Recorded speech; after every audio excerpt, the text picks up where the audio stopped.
spine number, another turn of the wheel, as whatever that saying is, of Chasing Labels.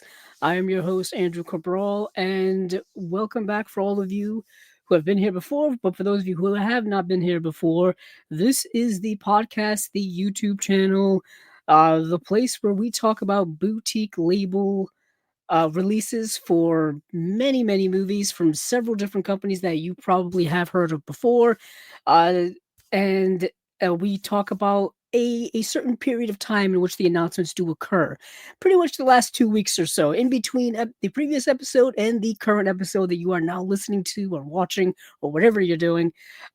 This is a podcast that's been around for about 4.5 years now, and we are moving right along, as you can see, with now this is episode number or spy number 176. And yeah, welcome back or welcome here for the first time. It is incredibly tempting every single time to do the Good Morning Vietnam introduction to this podcast, but I resist it every single time because I don't know if my microphone will pick it all up in all of its glory. But let's get into a couple of interesting tidbits before we do get into the announcements, which is what we usually do here. Let's get into movie collection update. Yes, movie collection update for myself here on Chasing Labels. A couple of things. First of all, you would be deadly surprised how fast 2 weeks goes. It goes by in a blip. That's how fast it moves. But I do have a stack of movies here, plus a TV series that I did want to mention. I like to mention them here so then I can put them on my shelf. It's an OCD collecting thing. It also helps me keep track of what I have and what I don't have. But first up here is a comedy starring Richard Pryor and John Candy, and that is Brewster's Millions. And this is a movie I've been wanting to get for many years. This is the Shout Factory release that is also in tandem with Universal. I think Universal originally owned the rights. Still does, technically. But a Shout Factory had put out this Blu-ray several years ago, and actually in 2020, yeah, about 5 years ago. The reason why I picked this up, and if you watched the last episode or listened to the last episode as well, I've been picking up a bunch of John Candy films. There's going to be we're going to talk about a John Candy film in this episode as well. I recently picked up Summer Rental, Canadian Bacon. I rebought Uncle Buck on the new 4K. That looks fantastic. And I bought this as well because there is a John Candy documentary that is currently streaming, I think, on Amazon Prime. So if you're a big John Candy fan, definitely check that out. If you haven't seen a lot of John Candy films, there are plenty available actually on Blu-ray and in 4K, more than I thought actually. So I'm slowly catching up on a bunch of John Candy stuff that I haven't seen before, and Brewster's Millions was one of them. Now this is predominantly starring Richard Pryor. He is the star of this movie, and basically he is this pretty washed up minor league baseball pitcher who somehow has this long lost relative who leaves him $30 million in his will. But the catch is that he has 30 days to spend 30 million, to spend it all, spend all 30 million of it, and have no assets behind. Like he can't have a house, a car, whatever. And then he'll get like a big time fortune as a result of that. And yeah, that's what this movie's about. And this has a new interview with screenwriter Herschel Weingrod. It's got a new commentary with William Bibiani and Whitney Seibold. And yeah, this is a pretty solid release, and the Blu-ray looks good. And this was actually relatively cheap. And we will be talking. Actually, it's probably a good time to bring it up right now. So, recent news in the collecting world is that Shout Factory may or may not be going away. We kind of don't really know, but we do know maybe. It's all relatively up in the air right now. What is currently happening, what has all been a buzz in the world of movie collecting, because Shout Factory is a pretty big part of the boutique collecting world. They've been around for quite a while. They've got the Screen Factory imprint. They've got their Shout Select releases. They release TV shows. They release movies, etc., etc. They just started releasing all of the Hong Kong action films from the 80s. They got the rights to all of those films. So we're getting Hard Boiled and A Better Tomorrow and a bunch of those movies, The Killer as well. So people are kind of wondering, hey, what is happening over there? So what has happened, at least from what I've gathered by many, many people that have been talking about it lately, is that Scream Factory was recently acquired by a big old corporate entity, if you will, big old investment firm, a big old thing quite a big sum of money. So there is a lot of changes going on the business level. That's from what I understand, and those changes that are going on the business level of things are affecting the products, if you will. They're affecting certain things, and it's all kind of crashing together at once. So what is currently happening is Brewster's Millions plus a ton of other Shout Factory, Scream Factory, Blu-rays, 4Ks are just being discounted rapidly in price.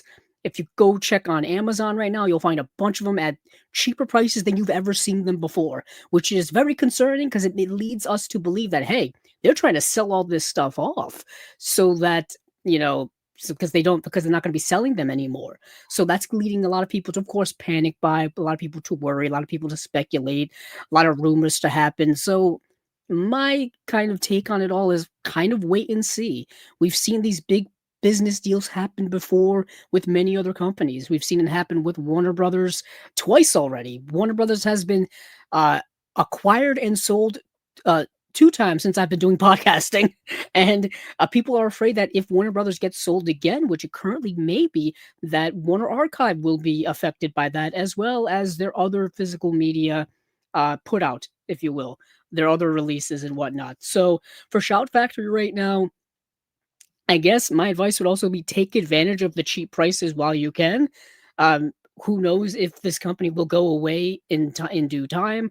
I don't know what is changing there. I don't know if they're going to be getting rid of selling directly from their own website. That's a possible rumor. I know they're changing up their rewards program that they started pretty recently. That's a big change that's going on over there. So it's kind of a wait and see moment, but at least as of right now, like I said, take advantage of the cheap prices if you've been wanting to get some 4Ks, some Blu-rays that are cheaper than they've ever been before. I've seen 4Ks that are like $12, which they're usually never that price. So that is currently happening, and coincidentally, I do have um, some other Shout Factory things that I did actually buy as well. Next up here is something I did talk about recently that I wanted to get is the Decline of Western Civilization collection. Sorry for the glare for those of you watching on the live stream or those of you watching in the replay. The glare is always there. I know that rhymes, kind of poetic, but this is the Penelope Spheris 3 documentary collection. It has the Decline of Western Civilization, and it has the Decline of Western Civilization Part 2, which is the metal years? Yeah, the metal years. Sorry, I couldn't read that font. Then it has the Decline of Western Civilization Part 3. It has the Decline of Western Civilization Collection bonus disc, and it as well as a small booklet in here too. And I remember seeing this of all places years ago at Best Buy, and and I didn't know what it was at the time. To be straight with you all, I've since seen all of these, and I've since really, really, highly recommend all of these to everyone. These are great documentaries. The first documentary, these are still wrapped in plastic. I literally just got this yesterday. The first documentary is all about the punk rock movement of the late 70s and into the 80s. The second documentary here, part two, is all about the metal rock scene of the 80s. And you've got a lot of people in here that you will recognize, like, Steven Tyler, Alice Cooper, Ozzy Osbourne, pretty much everybody you'll know from 80s metal if you're familiar with 80s metal. Then the third film is actually completely different, and I find to be actually the most interesting part is it's a movie about a social commentary of the true punk aesthetic. And this is kind of about the fans and specifically youth culture that has been taken with the punk rock scene, the metal scene, and it's mostly a movie about really about outcasts. It's a movie about young people specifically, who have been shunned and who have been kind of ostracized by their family and society in general, and just kind of their plight and their struggle. It's a great companion piece with the Penelope Spheris film Suburbia, which is coincidentally also put out by Shout Factory as well. That's a great film. I've become a big fan of Penelope Spheris over the last several years since watching these documentaries. And come to find out, she also did the movie Wayne's World, the first Wayne's World film. And I was thinking about that earlier, how that's kind of her only really big foray into Hollywood filmmaking was Wayne's World, because Wayne's World 2 is not directed by Penelope Spheris. And I remember years ago, I was watching a clip from, I think it was, I forgot what show it was. The oh, it was an interview she was doing where um she was talking about, how she got really, really tired of the whole Hollywood movie scene very, very quickly, and how she kind of left it, came and went very, very fast for her in her career. This is a really difficult, tight box to get this booklet back in. Okay, here we go. There we go. So here is the Decline of Western Civilization collection. For some reason, I thought this was out of print, but it's not. And this was on sale currently in this whole Shout Factory hullabaloo sale that's going on Amazon. So I was glad that it happened to be a fortuitous time for me, because I've been wanting to pick this up for a very long time. Let me see actually when this came out. So this box set came out, I want to say, about 10 years ago. Let's see. Yeah, 2015. So I would have seen this in store at Best Buy in 2015. That's how long ago it was. Wow. Okay. So I've got that. Um, oh, a couple of other things here. So we recently talked about the loss of Diane Keaton. We talked about the loss of Diane Keaton, I think, on the last episode of Chasing Labels. And like what is done when many celebrities pass away, whether it be um, movie actors, actresses, directors, producers, um, people in the music industry, artists of any kind, there is a mad dash to buy their stuff.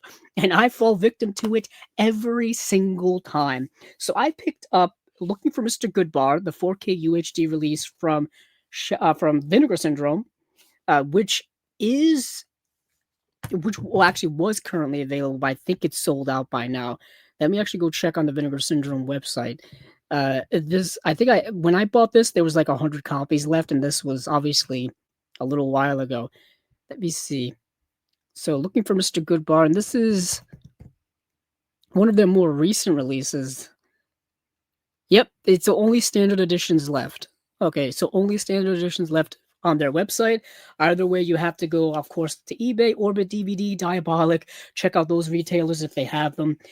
But this did come with the replacement disc. So there was an issue, and there had to be a replacement disc uh, of issued for this because of some type of playback issue. I think when you were watching the movie in Dolby Vision, it was freezing or something like that. There was some type of issue with that, and so this did come with the replacement disc already with it, which is really, really nice, because I hate having to, like, send an email, file, write over, fill out a form or something like that. And yeah, so this comes with, like I said, replacement disc. Well, this is the old disc, actually. I've already replaced it. And this is actually what this looks like. Typical kind of Vinegar Syndrome, if you've seen it. It's got their exclusive slipcover, which is always sturdy. It's one of the thicker slipcovers you will ever see. Standard 4K case here, all black. Credits and stuff on the back. And then here is the 2 discs on the inside. You get the Blu-ray and you get the 4K. And that is Looking for Mr. Goodbar. This is a movie that, like I said, when we talked about it, when it was announced, uh, highly anticipated, much wanted for many, many years. And I think the reason being why it took so long is music rights. This was a movie that used a lot of 70s music because it was made during the 70s. And to clear those music rights now apparently would have cost way too much. So that took some time and some doing, I guess, to accomplish. And so that is Looking for Mr. Goodbar. And then I got a Warner Archive release of The Little Drummer Girl, which is something we also talked about here on Chasing Labels when it was announced. And this is a movie by George Roy Hill. And I get George Roy Hill and Walter Hill confused. Completely different filmmakers who did completely different movies. George Roy Hill directed like Butch Cassidy and the Sundance Kid. And I believe George Roy Hill also directed The Sting. So obviously, two Paul Newman and Robert Redford team up films, and George Roy Hill, completely different director than Walter Hill, but their careers kind of overlapped a little bit. Like this came out in the '80s. Walter Hill was doing movies in the '80s, so I get them confused. Same last name. This is based on the novel by John le Carré. It is a bit of a spy film, and I haven't seen it yet, so I can't really comment too much on it, other than Diane Keaton is in it. And yeah, so that's those two. Let's see, what else do I have here? Some mainstream releases that I picked up. Let's see. I'll grab these. Let me put these here. So the new Mission Impossible film that came out this summer finally came out on home video. So I went and picked that up at my local Walmart. Kind of my local Walmart is the only place that is close to me that is selling movies, unfortunately. So this is technically the last Mission Impossible movie. Uh, I wouldn't hold my breath on that notion because I feel like money always talks in this case, and there could very well be another one in due time for all we know. But this is the new one, Mission Impossible: The Final Reckoning. I also got um, Fantastic Four: First Steps as well. I'm way behind on getting all the MCU stuff, so I've got to go and do that soon, but they're hardly ever on sale, and I always want them with the slipcover. And the older releases with slipcovers are very expensive sometimes, and I don't want to spend a lot of money for movies I technically already have in my collection. That's another thing about collecting. Sometimes you make those little decisions, and for some reason, the slipcover for this release was really tough to get. If you ordered it online from certain places, you didn't get a slipcover, but if you went to Walmart, they had a slipcover. I don't know, but last here is a release that I think came out 2 years ago. I think this was during um, Warner Brothers was celebrating their 100th anniversary, and this is The Fugitive with Harrison Ford. This is a great thriller from the 90s. I'm sure many of you have seen it before. I'm sure many of you have it in your collections. And this was a movie that desperately needed a remastered upgrade, whether it be 4K, whether it be Blu-ray, but it needed it because I think the old Blu-ray had been around since like the late 2000s. Let me actually look this up so I'm not just making up guesses here. So, The Fugitive, that Blu-ray came out in 2006, and it was the same disc that they just repackaged over and over again in different packaging, different cover art, and it was the same transfer, the same exact transfer. So this 4K is kind of a revelation. It looks so much better than that old Blu-ray. It goes to show you just how better the format of 4K is than Blu-ray at times for older releases, especially for older Blu-ray releases. For me, that's the big advantage of 4K over Blu-ray is we not only have better remastering capabilities, better authoring for discs now, but we have a format that is able to show off how better it can be. Not that I have to sell people on 4K, but whatever. Couple of other releases here. As I finally got Hereditary. I have never had Hereditary. I just don't have a lot of Ari Aster in my collection at all, actually. I don't have Midsommar. I don't have some of his newer work. I know Eddington just came out.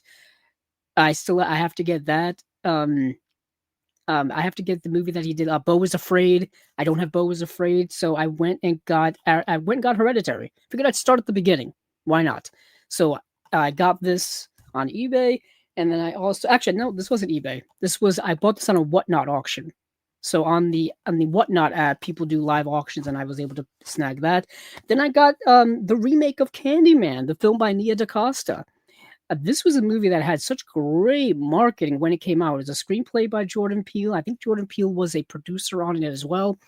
And Nia DaCosta, I think, really directed the film rather well. This was one of the movies that came out during the COVID times, the COVID shutdown time, so it did not get the rollout that it probably would have gotten had it come out during more normal circumstances. And I remember the marketing for this, the teaser trailer, the teaser marketing for it was excellent. And I think the movie itself is actually not bad. Um, but yeah, that's Candyman.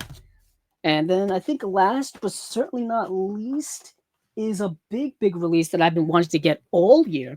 and that is the Bewitched seasons 1 and 2 Blu-ray box set from Imprint. Now, Imprint not only does movies, Imprint also does a lot of TV stuff, and their TV releases are phenomenal. They are really, really good, and they've done quite a few of them. They just announced a couple of them actually, and I know our friends over in Australia, Tony and John, they collect them. I know Tony does. I think Tony has all the Bewitched box sets right now, and this is how you do it. Okay, this is elite release here. Not only is it obviously you can see gigantic here, so you know there's a lot in it. The way in which it's laid out is so much better than what we get here for Blu-ray sets nowadays. Like you get everything in individual cases. You get everything on its own like hub in each disc. I'll just pull out one of these because they're all like kind of laid out the same. Like I said, each perfect Blu-ray case. Uh, this is season one, part one. It's one, two, three, four discs. Disc trays. I say this now. The lost art of disc trays. I didn't know I would miss disc trays so much, but here you go. That's kind of how these are all set up individually.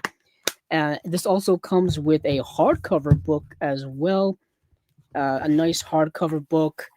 This is an expensive set. I'm not going to lie to all of you listening or watching.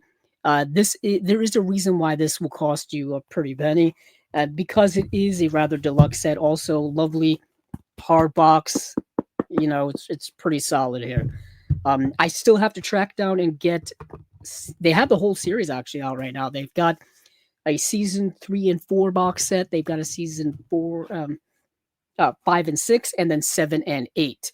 So I've got to track them down. But I wanted to snag this as soon as I could because this was sold out from the Imprint store on their website. Yeah, so I wanted to snag this as soon as I possibly could before it became super collectible. And we're talking astronomical prices on eBay. But luckily, I was able to get this. And for those of you who've been watching long enough, or for those of you who haven't been watching, one of my main passions for collecting, at least one of my major starting points for collecting in the 2000s, was TV shows on DVD. Specifically, classic beloved shows on DVD, things that I grew up watching when I was a kid, whether it be animation, whether it be shows that were classics, you know, things that were on Nick at Night, things that were on TV Land, stuff like that. And we are slowly but surely, I say this every time, slowly but surely, we are getting really good Blu-ray release, or at least just getting Blu-ray releases of those shows. It's taken a while. They've many of them have been available on DVD for years, but I figured I'm going to hold out for the Blu-rays.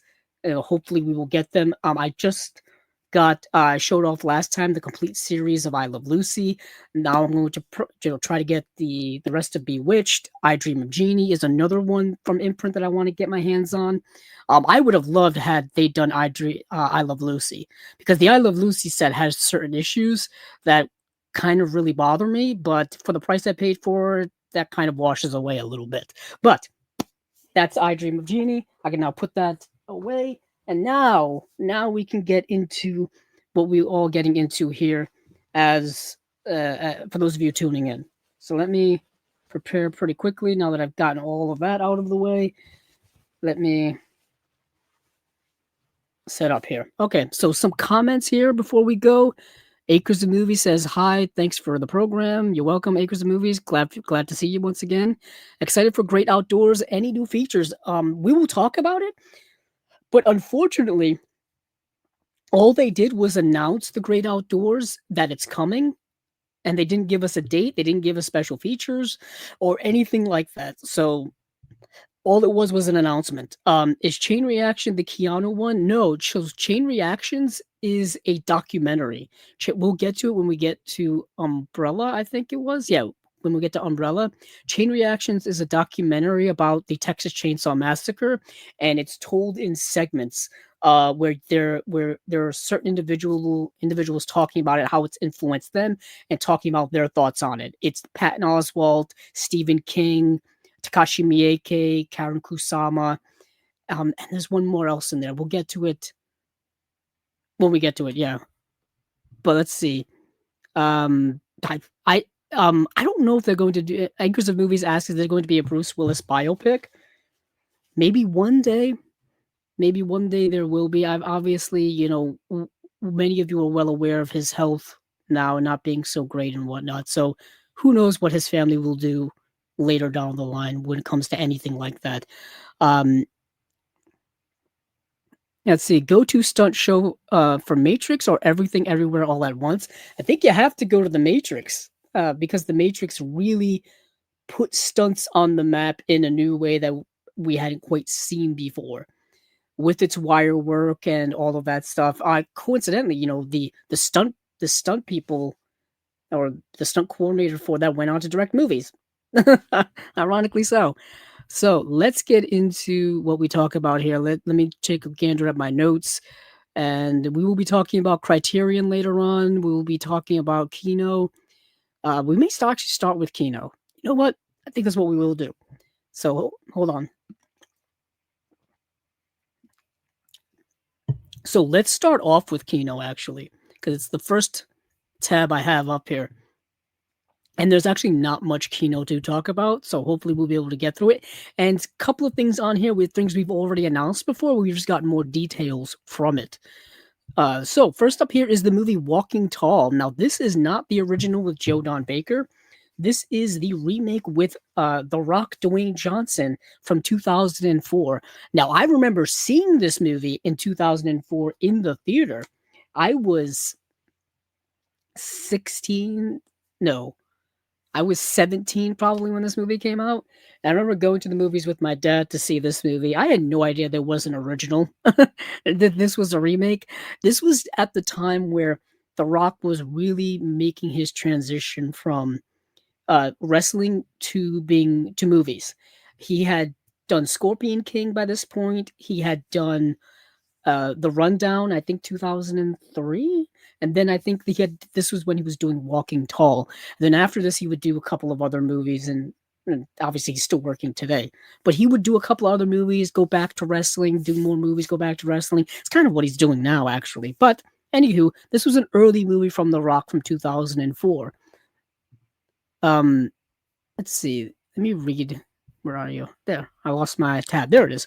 So this is getting let's see. When it comes to laying down the law with a vengeance, one man can make a difference. Superstar Dwayne The Rock Johnson takes no prisoners as he fights for justice and crushes corruption in this bone-cracking, adrenaline-pumping action adventure inspired by a true story.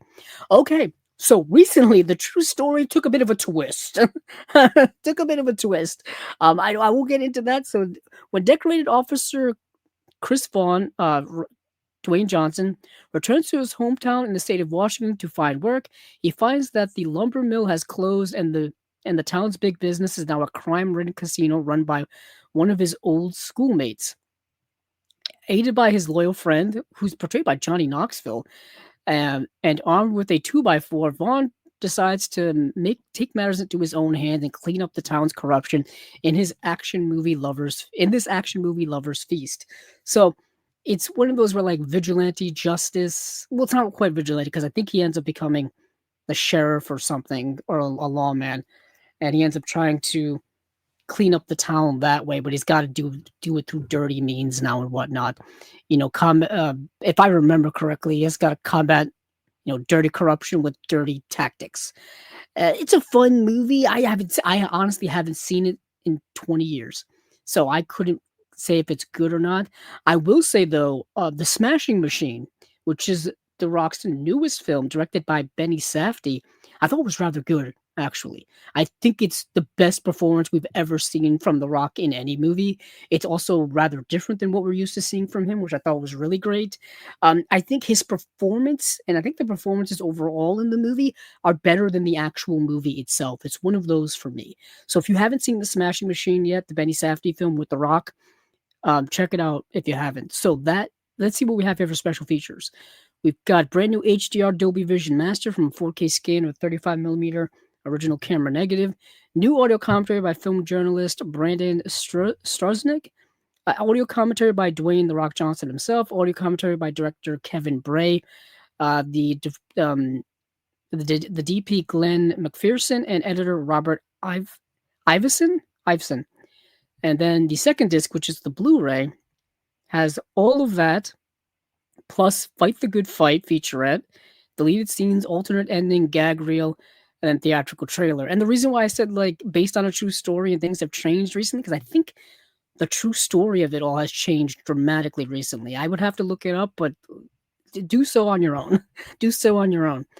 Next, we have a bit of a, I would say, modern cult classic, but it movie's damn near 20 years old. Is Nacho Libre, starring Jack Black. Now, I remember when this came out in 2006. I was how old was I? 19. So I was still roughly in high school, and the kids loved this movie at that time. People who were teenagers around that time loved Nacho Libre. It was one of those where it was like Napoleon Dynamite, Nacho Libre, these weird, quirky comedies from the 2000s that just grabbed a hold on people. Let's see. Let me get to yes, a comedy dynamo Jack Black stars as the sweet-natured Ignacio, a disrespected cook at a Mexican monastery that can barely afford to feed the orphans who live there. Inspired by a local wrestling hero, he decides to moonlight as the not-so-famous luchador Nacho Libre to earn money for the monastery, not to mention the admiration of his forbidden love, the beautiful nun sister Encarnacion, and directed by Jared Hess, who directed Napoleon Dynamite. Okay, that makes a lot of sense. That makes a lot of sense why this movie feels like Napoleon Dynamite. It's got that weird, quirky comedy. Okay. Nacho Libre serves up endearing, ridiculous fun from start to finish with music from Danny Elfman, Los Lobos, Beck, and Jack Black, and more. Okay, I remember this. I also remember, do I have this movie? Don't know if I do or not. I'm looking over at my comedy section and my vision is so not great to the point where I can't tell if I have it. I may. Either way, this movie on Blu-ray was in so many bargain bins over the years that it was readily available for dirt cheap. But now it's getting a 4K UHD release from Kino Lorber, as well as a Blu-ray too. But let's see what's on those discs. So on disc one, which is the UHD disc, we've got a HDR Dolby Vision Master from a 4K scan of the 35mm original camera negative, audio commentary by Jack Black, writer-director Jared Hess, and co-writer/producer Mike White. And then on the second disc, the Blu-ray, we have the movie, of course. We have that same audio commentary.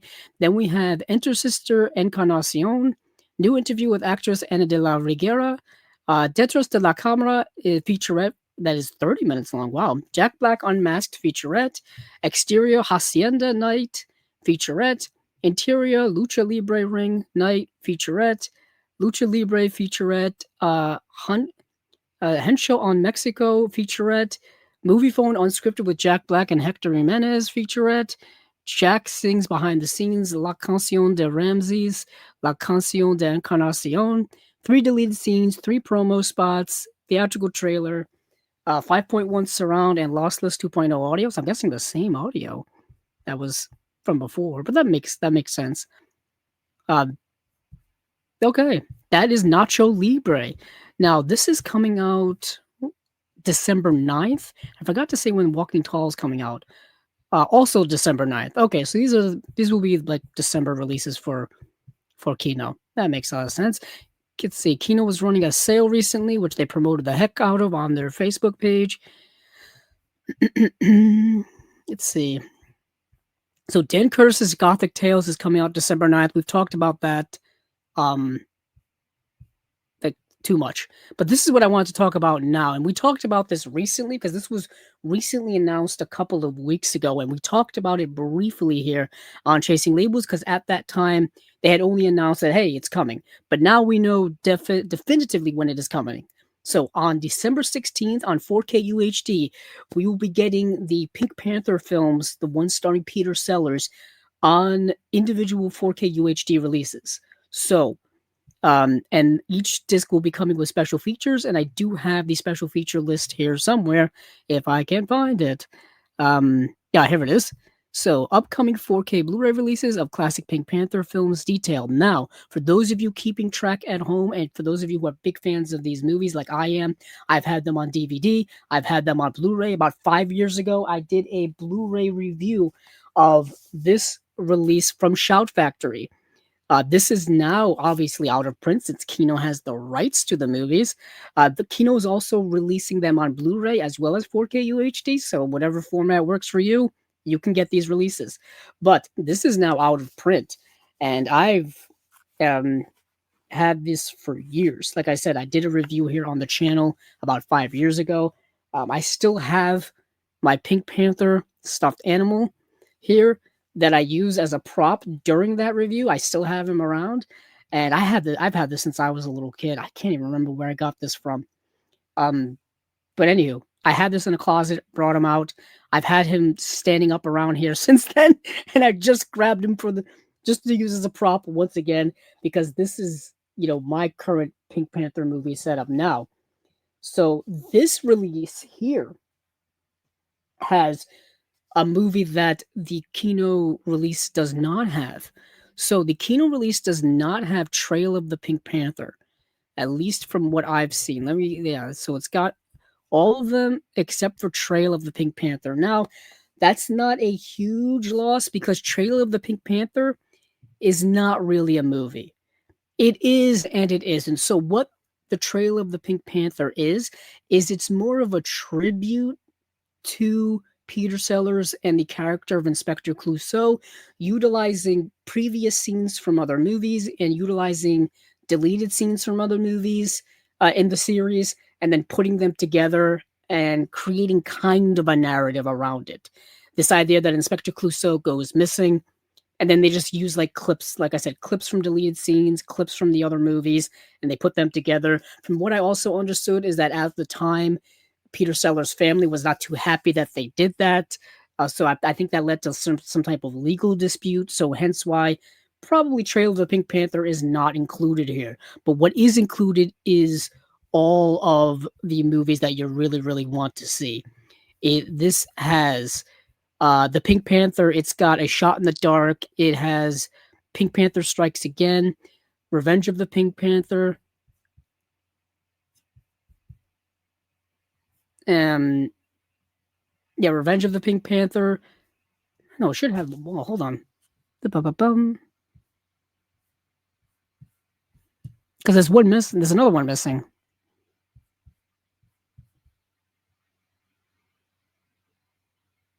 It doesn't have Return of the Pink Panther, at least not on this press release. But let me go over to Kino's site and take a look. This kind of thrown me for a loop. So, all right. No, but what's crazy? Okay, so there's two different things going on here. This is why this is taking me for a ride. So, okay. So, coming on December 16th, you will individually the Pink Panther, A Shot in the Dark, The Pink Panther Strikes Again, and Revenge of the Pink Panther. Now, what is missing is probably the most people's favorite one is Return of the Pink Panther is not coming until early 2026. All right, so that's the one that's missing in this group so far. So that's coming later. Gotcha. All right, so that's why there's no link here to that movie, and there is no list of special features for it yet because they technically haven't really announced it, or it's coming next year. All right, so that's why this threw me off. So let's take a look at what we will be getting on December 19th, or December 16th, rather. Sorry. So on December 16th for the Pink Panther. And if you've never seen these movies before, I recommend them higher than you would ever believe. These are some of my favorites. I love the Pink Panther series. I love the animated series. I love the movie series. The modern movies with Steve Martin weren't great. They're not great. There were movies that were done in the 80s after Peter Sellers passed away. It was like Son of the Pink Panther movies. I have them. They're not great either. Peter Sellers really embodied this role of Inspector Clouseau, and he was the reason to watch this series. They even did a movie during his lifetime where I think Alan Arkin played Inspector Clouseau, and it just wasn't the same. It just wasn't the same. So we have the Pink Panther, 2 disc set. So the 4K set is a 4K restoration from the original Technorama camera negative, Dolby Vision HDR as well. It's got audio commentary with director and co-writer Blake Edwards. And then disc 2 is a 4K restoration from the original Technorama camera negative. Um, and then it's got an audio commentary, like I just said. And then we have the Pink Panther story documentary, the Behind the Feline featurette. We have The Coolest Cat in Cortina, a conversation with Robert Wagner. We have an Italian Indian, the Pink Panther princess with Claudia Cardinal featurette.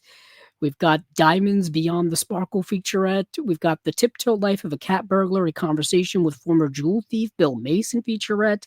And that is it. Now, how does that compare to the Shout Factory Blu-ray release?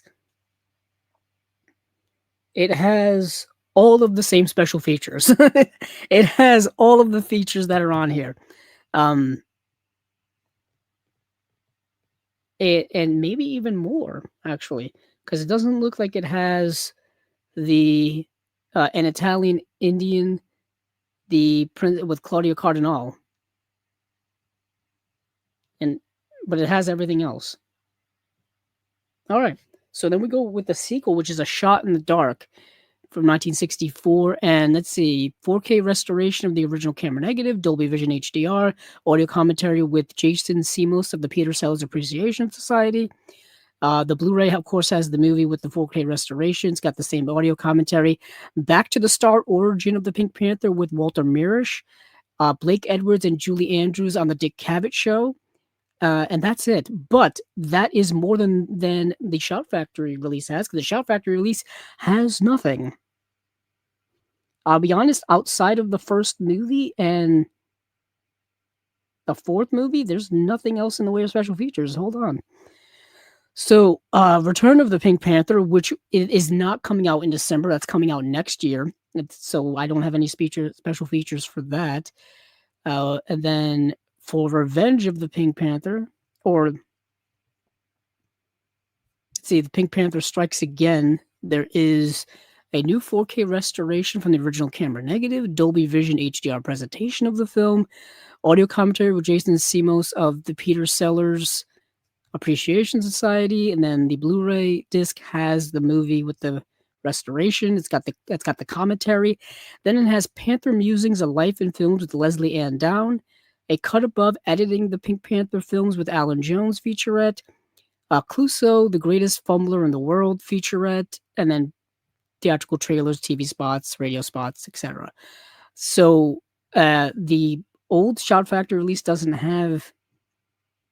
Actually, only has a new interview with actress Leslie Ann Down. That's the only one that carries over. So the Kino release has much more going on. And then for Revenge of the Pink Panther, the Kino release has a new 4K restoration of the movie, Dolby Vision HDR. It's got an audio commentary of film historian William Patrick Maynard. And then for the Blu-ray disc, restoration of the movie, same commentary, and then just theatrical trailers, TV spots, and radio spots. And yeah, the Shout Factory release didn't have anything other than theatrical trailers. And then, like I said, Trail of the Pink Panther is not part of the Kino releases. So there you go. I'm just curious if there's a bonus disc here. I haven't looked at this set since I did that review. So no. I'm just curious if Kino also has the rights to Trail of the Pink Panther, if they don't. It's not a huge deal for many, but if you're a completist like myself, you kind of want it all, even if it's a hackneyed version of a tribute movie, if you will. So let me move that aside. Okay. Let me move this guy aside as well. Actually, let me move him over here. So that is it for the Pink Panther releases that we're going to be getting in December. What's interesting is this keeps happening. There's all kinds of rights issues. Well, there's been many rights issues over the years for Return of the Pink Panther, which many see as like the best of the Pink Panther movies. I would tend to agree. It's my favorite of them all.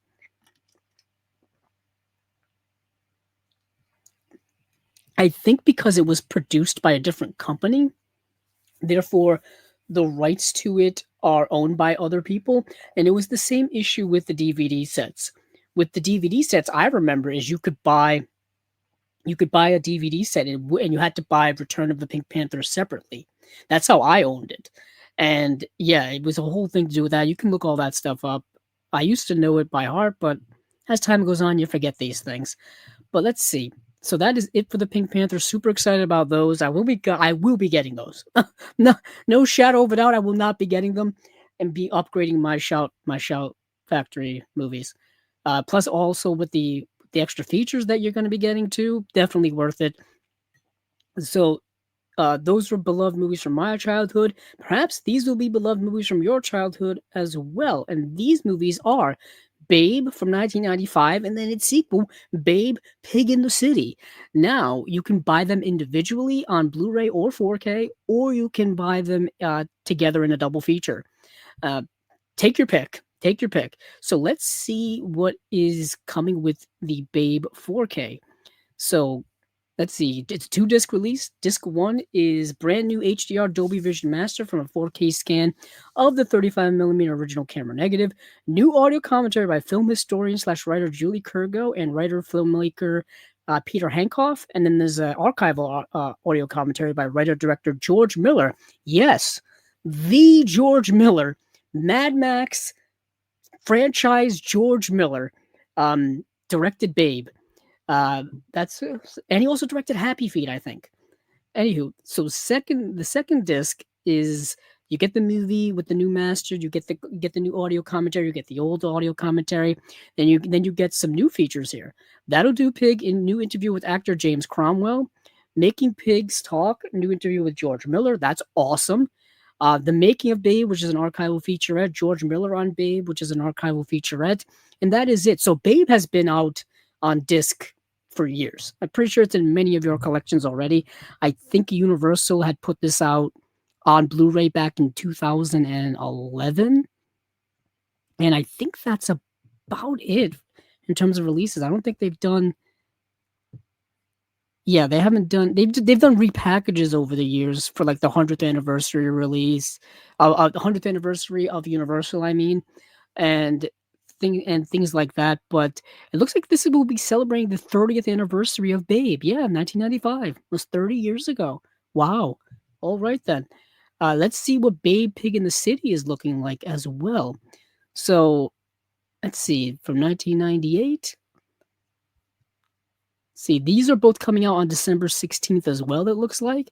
So you got a brand new HDR Dolby Vision Master from a 4K scan of a 35mm original camera negative. New audio commentary by film historian slash writer Julie Kurgo and writer filmmaker Peter Hankoff, keeping that consistent with the Babe release. And then for the second disc, the Blu-ray disc, you get the movie with the new master, you get a new audio commentary that I just mentioned, and then you get one feature here, one special feature, A Darker World, a new interview with George Miller, and that's it. Once again, sequels not getting the same amount of love as the original film are get. Let's see. Um, yeah, if you're a big fan of Babe, if you grew up with Babe, I know it's something from my childhood. Maybe it's something from your childhood as well. Yeah, let's move on from there. Here we go with the great outdoors. All right, so Acres of Movies. This is your moment. Uh, so like I said earlier, when Acres of Movies asked about it, it just says coming soon on 4K UHD, brand new Dolby Vision HDR master. The Great Outdoors from 1988, starring John Candy, Dan Aykroyd, Annette Bening, a couple of other people. Directed by Howard Deutsch, who directed Pretty in Pink, I believe. Howard Deutsch is Zoe Deutsch's father. Zoe Deutsch, the actress, whom I really really like her work. She's been in several really.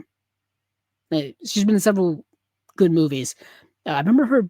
I think she's in. Hold on. I think she's in Everybody Wants Some. the Richard Linklater film. Pretty sure that's her.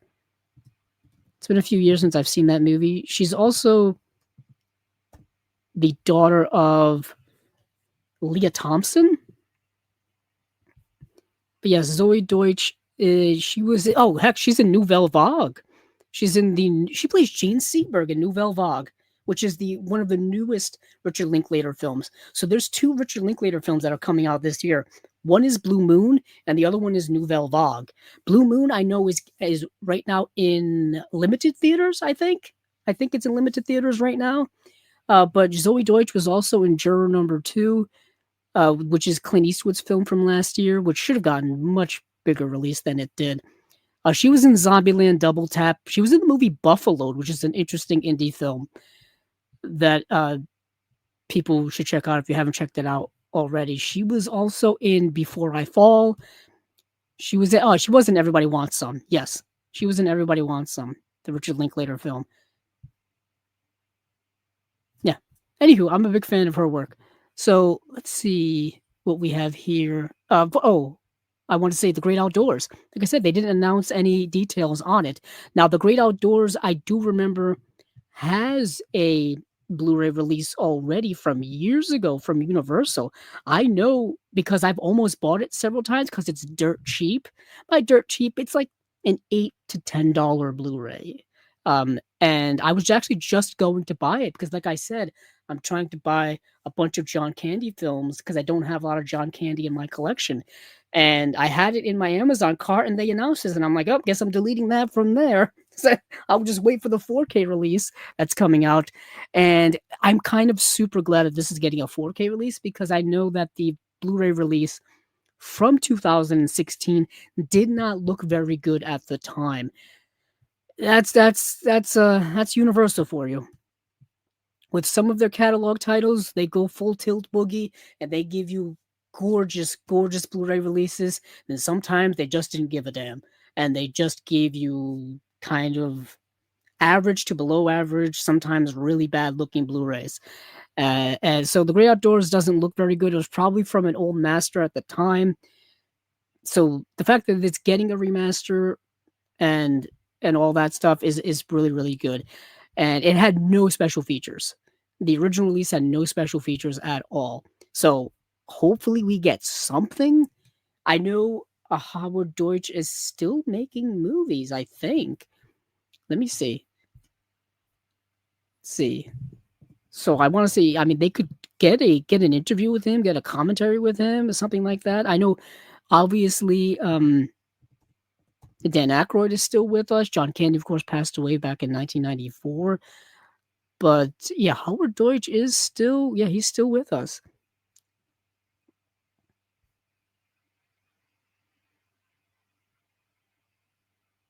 Yeah, Howard Deutsch directed Some Kind of Wonderful, which I've also been wanting to get for a very long time. Pretty in Pink. Oh, he directed The Replacements, which is a comedy I really, really love. Yeah, he's still directing. Okay, so you could get him if Kino wanted to pony up the money for it. So there you go. So that is it actually from Kino. That's it. Not much cooking. Not much cooking there in the last 2 weeks. So let's see where we're gonna go from there. Let's actually go to. Let's go to Imprint. Why not? Imprint's got 3 box sets, and I feel like we are talking about Imprint almost every episode now because not only are they announcing their usual monthly releases, but they're also announcing other stuff that they've got as well. Their 4K big deluxe 4K releases they've been doing. They just did one for David Lynch's Dune. They just did one for Michael Mann's The Keep, which I see everybody doing reviews for, and I get insanely jealous because it looks amazing, but it's gigantic. Like it is massive. As I bump into my microphone here, it is massive, and I wouldn't know where to put it. It looks heavy too. Probably bend a shelf. But let's go over to Imprint because they do have their bundle pack for January. And their bundle pack for January has 3 box sets. It's got the directed by James Whale box set, 1932 to 1940. It's got their directed by David Lean Volume 2 box set, which is movies from 1949 to 1955. And then we got Hitchcock, The Early Years, Volume 2 as well, 1936 to 1940. All right, then. Since it is the Halloween season, might as well start off by talking about some James Whale stuff. Why not? So, let's see. Trailblazing director James Whale had a long and storied career in the golden age of Hollywood, making waves with horror staples Frankenstein and The Invisible Man, crossing the terrain of multiple genres, including musicals, adventure, and comedy. Celebrate his remarkable legacy with these four classic cinema entries. So, The Old Dark House, which is getting a new Dolby Vision grading by Imprint Films. Okay, we'll talk about this, but let me list this off first. The Kiss Before the Mirror, The Man in the Iron Mask, Green Hell, which is a worldwide first on Blu-ray, and then you get a bonus film, Wives Under Suspicion from 1938, which is only in standard definition. Now, let's start with The Old Dark House, because The Old Dark House has got a couple of releases already that you may be aware of. So the Old Dark House has an old, I say old now, but it's only a couple of years old, a Cohen Media Group Blu-ray release, which many of you may have in your collection. That is actually still in print. You can get that. But most recently, which we talked about here on Chasing Labels, is Eureka Entertainment put out a 4K UHD release of the Old Dark House, which came with all of the special features, I think, from that Cohen Media release, plus more. And I heard that looks very, very good. Now, what is different with this one seems to be that this has a new Dolby Vision grading by Imprint Films. So therefore, it will, I'm guessing, look different than that Eureka release. Now, if you have the Eureka release, let me do a little side-by-side comparison for those of you at home so that we can figure this out together, see who's got what where, basically. So let me at least compare it to, yeah, here's that Eureka release, which I've been wanting to get myself. So this is actually doing double duty. I get to tell you guys about some information. I get to inform myself as well. And it's not like I haven't done this already myself, but I look this stuff up, analyze it, and then for some reason it completely exits my mind. And this happens so much when you're balancing so much information about movies and movie releases and all this kind of stuff. Things go in and out like you would not believe. So let's see. So this is a 2-disc set of The Old Dark House from Imprint. We got a new audio commentary with film historian and screenwriter Steve Haberman. We have an audio commentary with James Whale biographer James Curtis, an audio commentary by actress Gloria Stewart. And then on disc 2, we've got, let's see. Oh, I also want to say on disc 1, you get the 4K, it says 2160 ultra high definition presentation on 4K UHD with brand new Dolby Vision grading by Imprint Films. Okay. And then on disc 2, you get the high definition presentation of the movie. You get those 3 audio commentaries. Then you get career interview with Gloria Stewart as well. Horror of It All feature documentary. Daughter of Frankenstein, a conversation with Sarah Karloff. Curtis Harrington saves the Old Dark House interview. And then you get a re-release trailer from 2017. Now, the Eureka release has it doesn't have that audio commentary. Actually, let me just move these panels next to each other on my screen so it makes things easier for me to compare here. So, yeah, you do not get the commentary by Steve Haberman, but you do get the commentary by James Whale, biographer James Curtis, and then you get the audio commentary with Gloria Stewart. So those 2 are on the Eureka release as well as the Imprint release. What the Eureka release has for a third commentary that this Imprint release does not have is you get an audio commentary by critic and author Kim Newman and Stephen Jones. That's on the Eureka release. And then the Eureka release has Meet the Femmes, which is a video essay by critic and filmmaker David Cairns. That's not on the imprint release. Daughter of Frankenstein is on both releases. Rescuing a Classic, archival interview with director Curtis Harrington. That is on both releases. Yes. Let's see. And then the Eureka release does not have the horror of it all, the feature documentary. Yeah. Okay, so as you can see, there's a little give and take here. There's a feature documentary on the imprint release that you don't get on the Eureka release, but the Eureka release does have a commentary by Kim Newman and Stephen Jones. There's a new audio commentary on the imprint release that's not on the Eureka release. And there's a video essay on the Eureka release that's not on the imprint release. Like I said, it's a give and take right here. There's some crossover plus some new stuff on each one. So it really all depends on what you prefer. What is interesting, though, is that on the Eureka release, there's also a new exclusive 4K Dolby Vision HDR presentation of the film. So it looks like you got different Dolby Vision aesthetics for each edition. Yeah. Different grading, I should say. So yet again, it all depends on how you feel as a collector. But let's take a look at Kiss Before the Mirror. So Kiss Before the Mirror, we've already talked about here on Chasing Labels, because Kiss Before the Mirror has two releases as well from other places.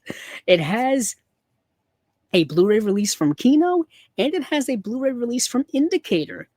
And I remember the main difference between the Indicator and Kino release is that the Indicator release had more special features and a different audio commentary, and the Kino release had an audio commentary that was different than the Indicator release. So let's take a look. Kiss Before the Mirror. Now, this is a James Whale film from 1933. It's one that I've been wanting to get, actually. Yeah, the only special feature was Alexandra Helen Nicholas had a audio commentary on the Kino release. Now, the Indicator release, I don't know if it had an audio commentary. Let me check, actually. Now that I say that. Let's see. Okay.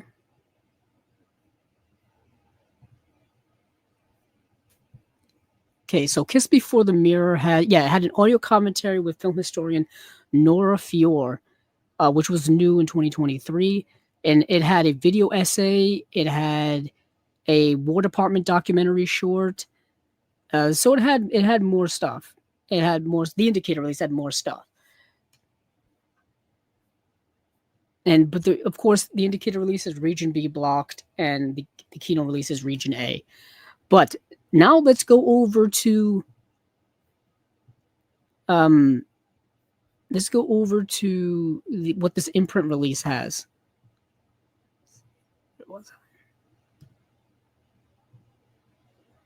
Yeah, now let's go over to Kiss Before the Mirror, new interview with film historian Foster Hirsch, bonus film Wives Under Suspicion.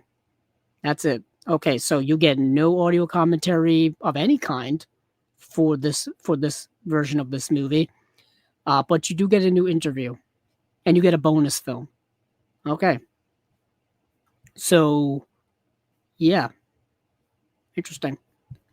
So I've seen all of these movies. The Old Dark House is a all-time horror classic. That movie, I think you need to own if you have any type of horror section at all in your collections. Well, why not? It's great. If you're a big fan of James Whale's early work, you got to have it. Kiss Before the Mirror is okay. It's not great. I don't think it's a must-have for if you're just a casual James Whale fan, but if you're a completist like myself, then you have to get it. But next we have The Man in the Iron Mask. Many of you have probably heard of this story. So, Man in the Iron Mask, James Whale adapts the classic French legend in this historical epic starring Louis Hayward in a dual role as the twins King Louis XIV and Philippe of Gascony. Twin heirs to France's throne are separated at birth. The firstborn Louis is raised as a prince, while Philippe is brought up ignorant of his true identity. When Philippe is arrested and comes face to face with his brother, the tyrannical King Louis decides Philippe could be useful to him as a look-alike. So what happens in this movie, in this version of the story, is that Philippe, who is the other twin, has been um he's been raised actually by D'Artagnan. He's been raised by D'Artagnan and the Three Musketeers, and that's his backstory. And one day, the King Louis decides to just to swap places with him.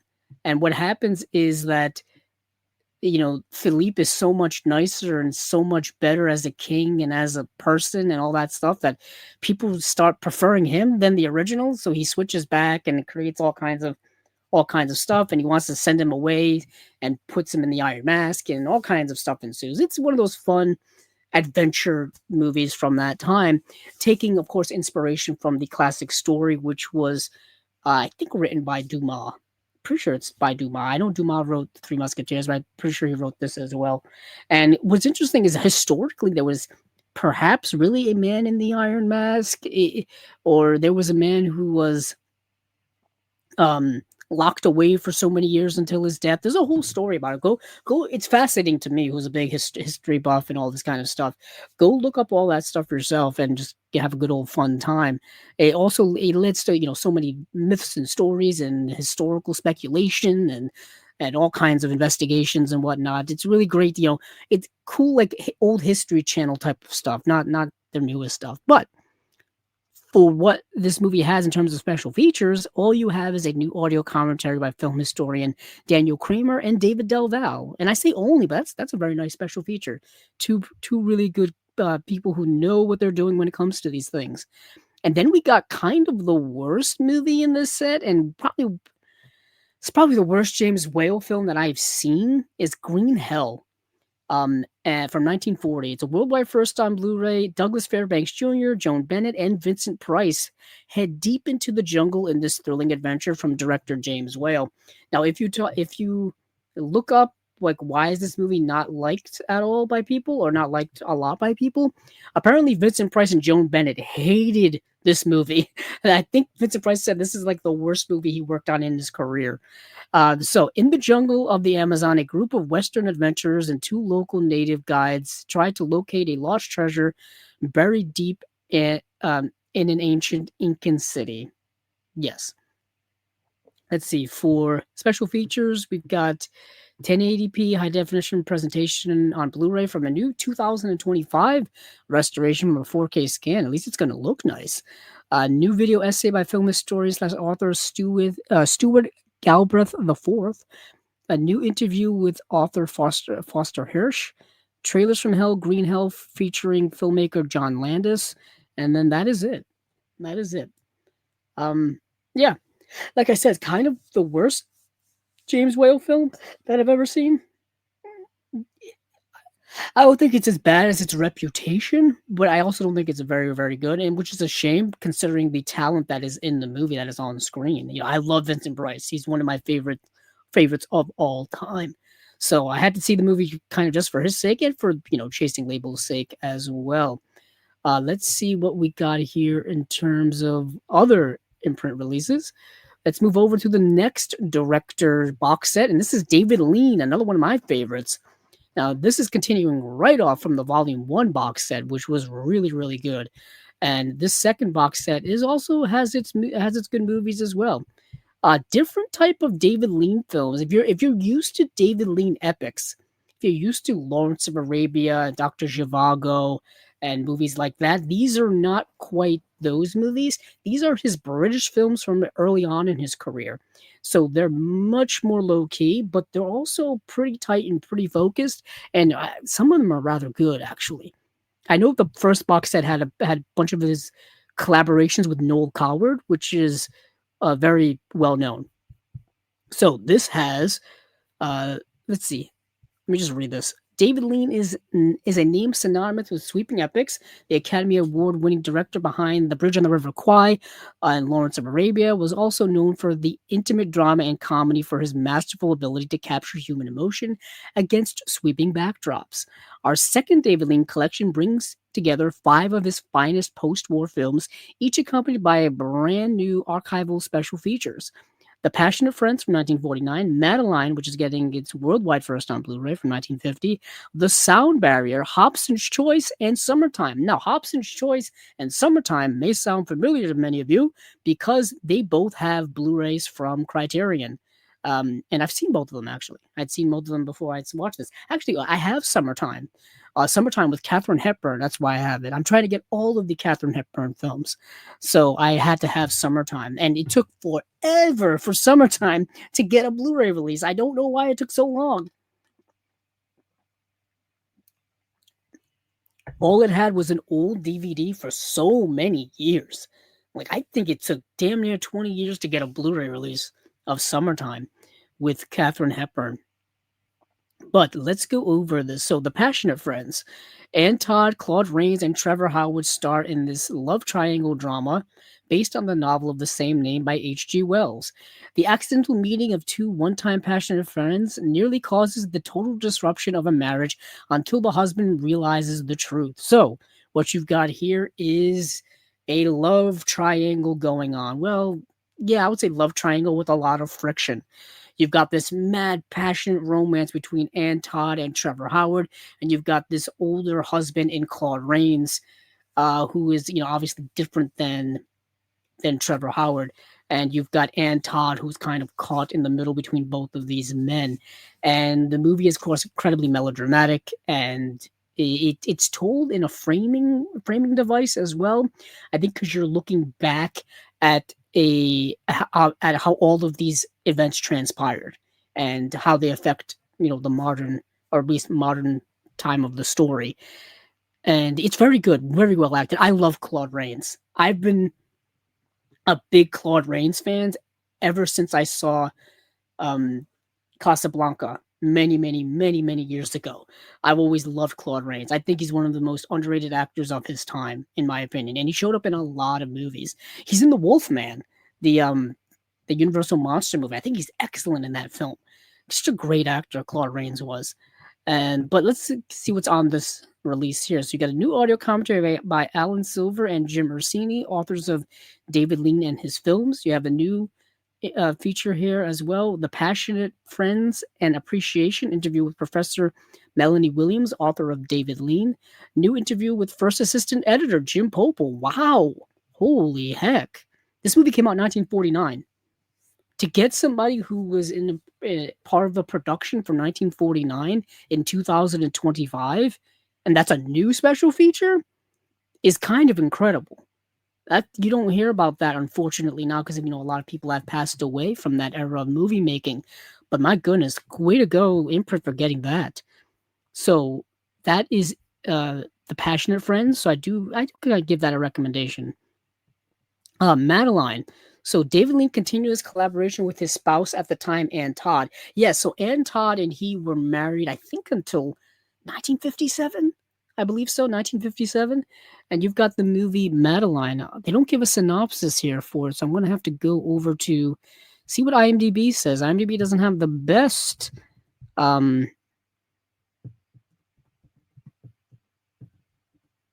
synopsis. Sorry, I just completely concentrated on spelling Madeline. I couldn't remember if Madeline was EI or IE, because it doesn't follow the rule.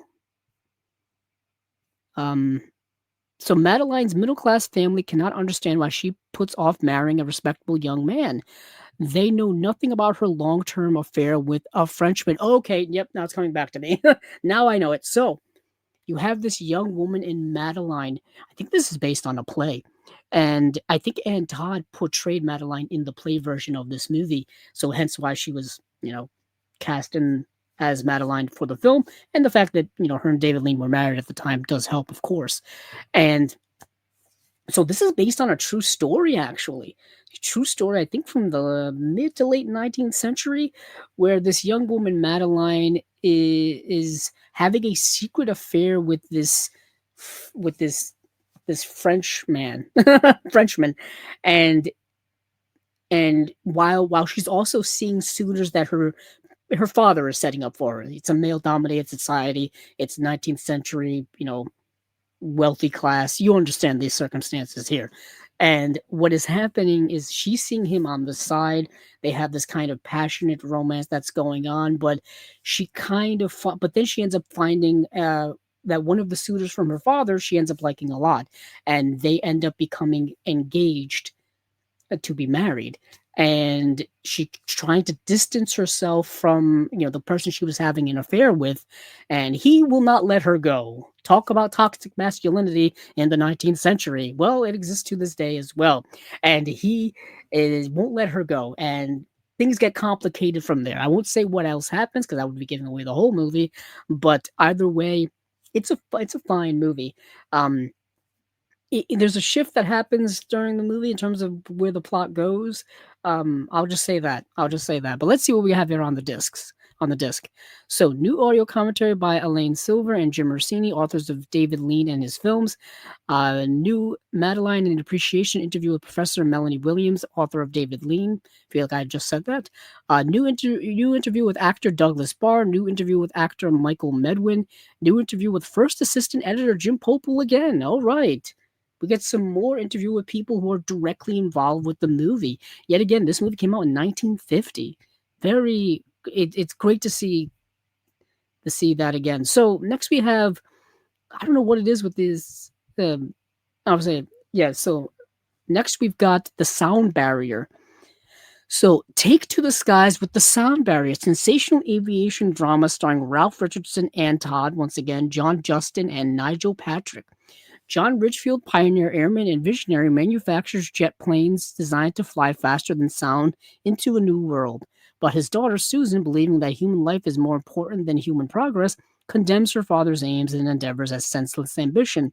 So this is a kind of um I don't know if this is the proper term here. Sensationalized, fictitious kind of movie about the British aviation in post World War II British aviation, where they're trying to develop faster, more dynamic, better aircrafts. They're trying to break, I think, the sound barrier, trying to go to Mach 1.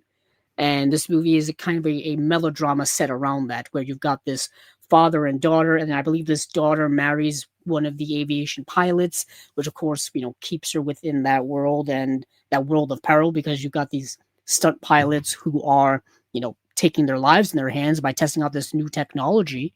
You don't know what's going to happen. It's going to blow up. You're going to crash. You're going to go too fast. You're not going to be able to control the plane. All this kind of stuff can happen. So it's a melodrama built around all of those dynamics and human interactions as well. It's a fine movie. It's a little bit too technical, and I feel like they were just trying to show off. Hey, look at us get these shots of us flying airplanes. It's a little bit, so the movie's kind of boring from that regard. I found this movie actually relatively boring in my opinion. So I wouldn't recommend it as one of David Lean's best. If you're a David Lean completionist, I guess give it a watch, but it wasn't great from my perspective. But let's see what we got here on the disc. We got audio commentary by Elaine Silver and Jim Orsini again. You have The Sound Barrier and Appreciation with Melanie Williams again. I got to get this book, author of David Lean, because it just keeps popping up.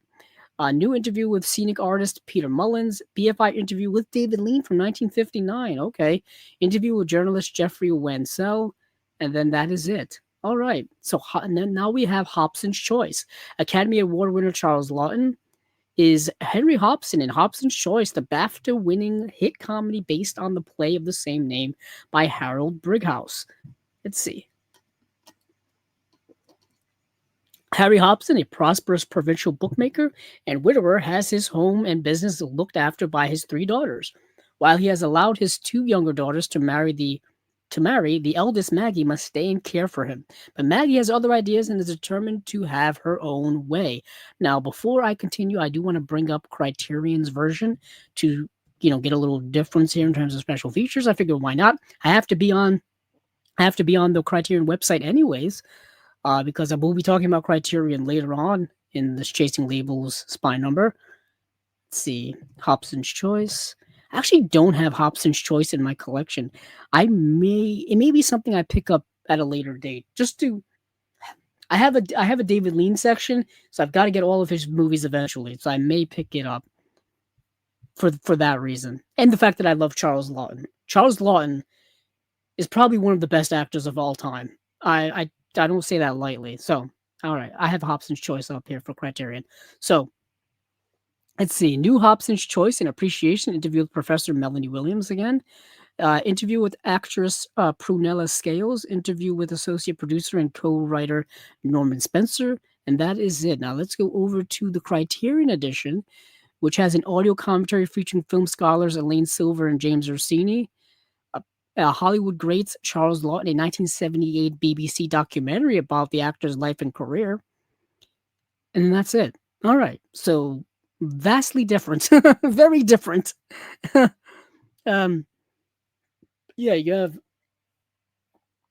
have new appreciation for David Lean by Melanie Williams, 2 new interviews for the imprint release, and then on the Criterion release, you have a documentary about Charles Lawton, and then you've got a commentary on there. So vastly different.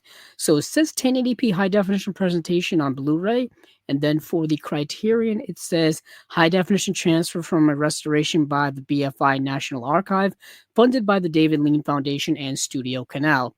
A little bit more information about that release.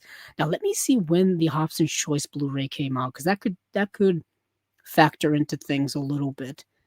Let's see. I know Hobson's Choice was a recent release. Hold on. Bum. Oh, okay. So there is no Blu-ray. All right, that just threw me for a loop. So there is no Blu-ray of Hobson's Choice from Criterion. There's only a DVD. All right. Okay, so that changes things radically. All right. That changes things radically. I am surprised because Criterion, like I said, they've done the Noel Coward box set on Blu-ray. They've done Summertime on Blu-ray, all David Lean films. Hobson's Choice would be their logical, ironically, next choice to put on Blu-ray. So put a little pin in that. So that may come at some point. All right, so that does change things. But next, let's go to Summertime. Same deal here. This I do know has a Blu-ray because I have it. So that could be why I don't have Hobson's Choice. There is no Blu-ray. All right. But there is Summertime. Okay.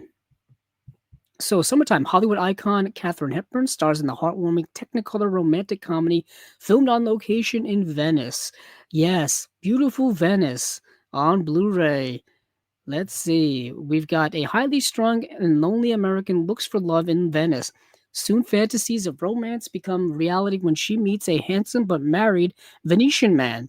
Based on the stage play of The Time of the Cuckoo by Arthur Lawrence, David Lean described Summertime as his favorite film he made, once saying, "I put more of myself in that film than any other I've ever made." That is true, actually.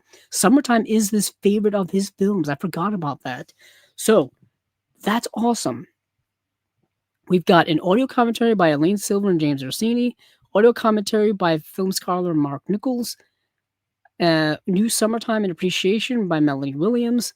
And then let's take a quick look over at the Criterion, which has, let's see, they do have, it says 1080p high definition on Blu-ray, and then Summertime has, just a Blu-ray release, and it says new 4K digital restoration with uncompressed monaural soundtrack, new interview with film historian Melanie Williams, it's got an interview from 63 with David Lean, audio excerpts from a 1988 interview with cinematographer Jack Hildyard. So The Criterion does have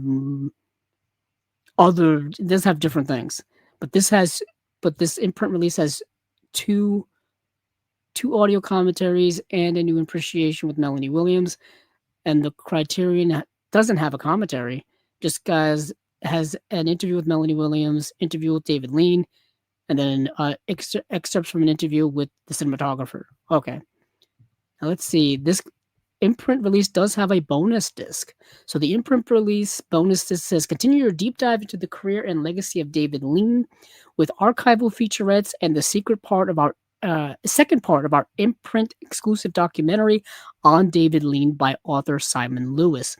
So the special features on this disc are new Before the Epic, David Lean's Little Gems Part 2, documentary by author Simon Lewis, David Lean, a self-portrait documentary, The South Bank Show, David Lean, A Life in Film, and The South Bank Show, David Lean and Robert Bolt.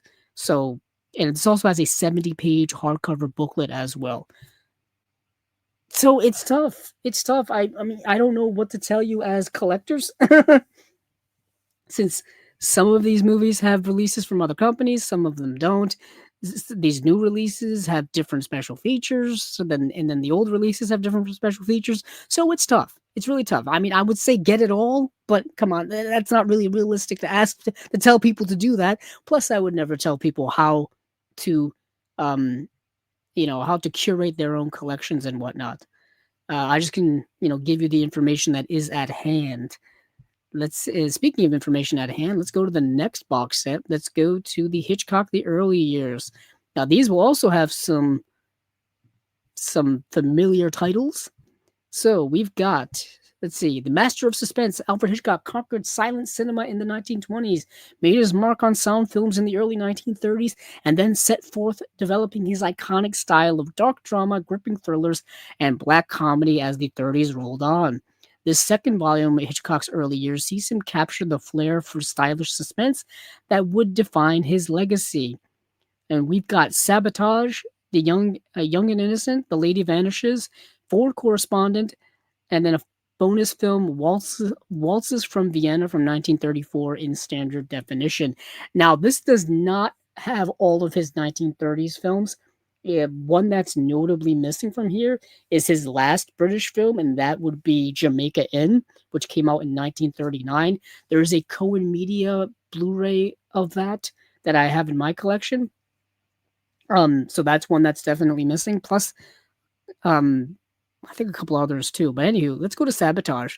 Praised by critics on release and still fresh with each contemporary viewing, Hitchcock's Sabotage is often listed as one of the greatest British films of all time. A detective is on the trail of a saboteur who is plotting to set off a bomb in London. Starring Sylvia Sidney, Oscar Homolka, and John Loder, and adapted from the 1907 novel The Secret Agent by Joseph Conrad. Joseph Conrad, who is a famous, he wrote Hearts of Darkness. So what we have here for special features is a new audio commentary by writers and film experts Kim Newman and Barry Forshaw. An audio commentary by authors as film scholar Leonard Leff. New film critic Tim Roby on Sabotage. Introduction by critic Charles Barr. On-location featurette introduction by Robert Powell.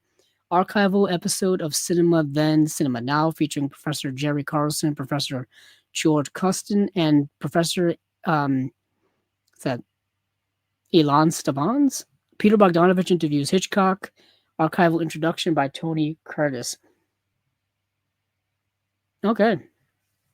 So there's so much to talk about here. So there is an Alfred Hitchcock early years box set number 1. Hold on, I'm about to sneeze. It's that time of year where I am getting sick perpetually. By perpetually, I mean like I will be sick pretty much from now throughout the rest of the cold month seasons. So I'm constantly sick throughout the cold month seasons. As soon as the weather turns and things get cold, my body takes a nosedive. So please excuse me for runny noses, congestion, coughing, sneezing, etc., etc.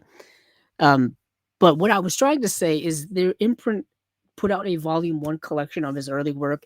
We've gotten other collections and other companies have put out ver- versions and editions of Hitchcock's silent era, as well as his work in British film in the 1930s. We got a whole BFI box set of that recently as well. I know Kino has put out a bunch of these movies before as well. So there's been a lot of this stuff in the Blu-ray realm recently.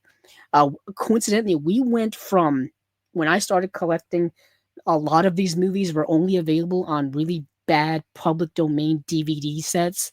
And now we've got several Blu-ray sets with special features and new transfers and remasters, all that kind of stuff. So it's kind of amazing. We're living in brilliant Hitchcock times. But this set here looks like another solid set. Now I know there've been some issues with some of the previous Hitchcock sets. Issues in the sense like they will go up for pre-order and they get taken down because of certain rights issues and whatnot. These are also super limited to only 1,000 copies. So these do sell out pretty darn fast. Hitchcock, of course, is still to this day a massive name in the movie lovers world. But let's move on to Young and Innocent. I was gonna go and compare this set to the BFI set into the Kino sets, but we'll be here forever if I do that for everything. I know I did just do that with the David Lean stuff, but it was more of a couple of movies in there. This is every single movie because all of these movies have been, like I said, re-released so many times, especially recently. So Young and Innocent from 1937. This thrilling mystery was adapted from the novel A Shilling for Candles by Joseph Tay, a crisply paced, excellent performed film.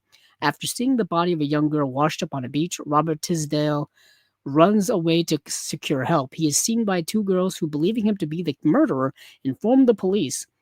He must then attempt to prove himself innocent of a charge of murder based on circumstantial evidence. So I have seen this movie. Once again, Hitchcock throughout his career would take the same or similar premises and redo it. This is clearly the wrong man scenario. And the wrong man scenario is one that he would reutilize over and over and over again throughout his career. He did this after this, he would do this in North by Northwest. He would do this in the movie The Wrong Man with Henry Fonda. He did this so many times. I believe even in the 39 Steps. I mean, so many things. So let's see what we have here for special features. There's an audio commentary by writer and film experts Kim Newman and Joe Boding. There's another audio commentary by authors Stephen Rebello and Bill Crone. New film critic Tim Roby on Young and Innocent. Intro by critic Charles Barr. A profile of Hitchcock, the early years. Peter Bogdanovich interviews Hitchcock. Hitchcock Truffaut audio interview segment. Archival introduction by actor Tony Curtis. All right. Now we have The Lady Vanishes. Okay, so The Lady Vanishes has been released before, most prominently by Criterion. Like it was an early DVD release by Criterion. It was an early Blu-ray release by Criterion. I don't think they've upgraded that one to 4K. Oh, maybe they have. Hold on. I can't remember if they did or not. Let's see.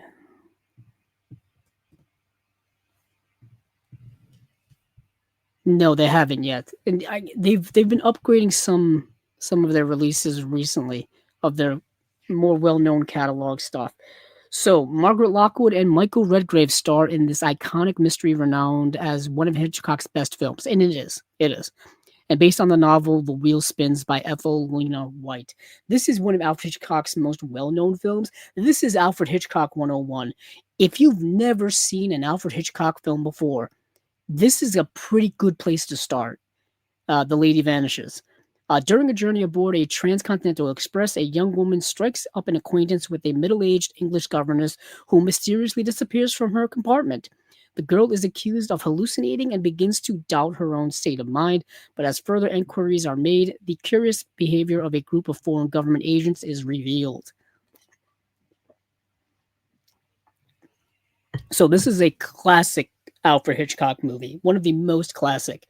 It literally, the title of the movie tells you all you need to know. There's a lady on a train who vanishes, and the woman who was interacting with her is like, "Hey, have any of you seen this lady I was just talking to?" And everybody's like, "What lady were you talking? What are you talking about? There's no lady here that fits that description. What are you doing, you lunatic?" and and she's like, "Did I really talk to somebody? Did I not talk to somebody? What's going on here?" And conspiracy theories, you know, are afoot. Things are happening. Things are happening. Once again, it's a classic Alfred Hitchcock scenario where somebody gets caught up in something bigger than themselves. I just mentioned North by Northwest. It happens there, happens in the 39 Steps. It happens in a Rare Window where, that turns out to be something bigger and bigger. That's a classic thing that happens in Alfred Hitchcock's films. It happens in Saboteur. Um, so many of his movies are like that. Like I've said before, and I'll say it again. Alfred Hitchcock took the same types of plots and modes and details and kind of repackaged them in different movies. And he knew exactly how to play audiences. He knew that audiences loved this stuff. And he did it so effectively throughout his career. So let's see what this disc has. So we got a new audio commentary by professor and film scholar Jason Ney. We got a new film historian Matthew Sweet on The Lady Vanishes, an intro by Charles Barr, archival episode of City Cinematique featuring Professor Jerry Carlson and Professor Royal Brown, and that is it. Bonus film Waltzes from Vienna from 1934 in standard definition. That's on that disc. Let's see.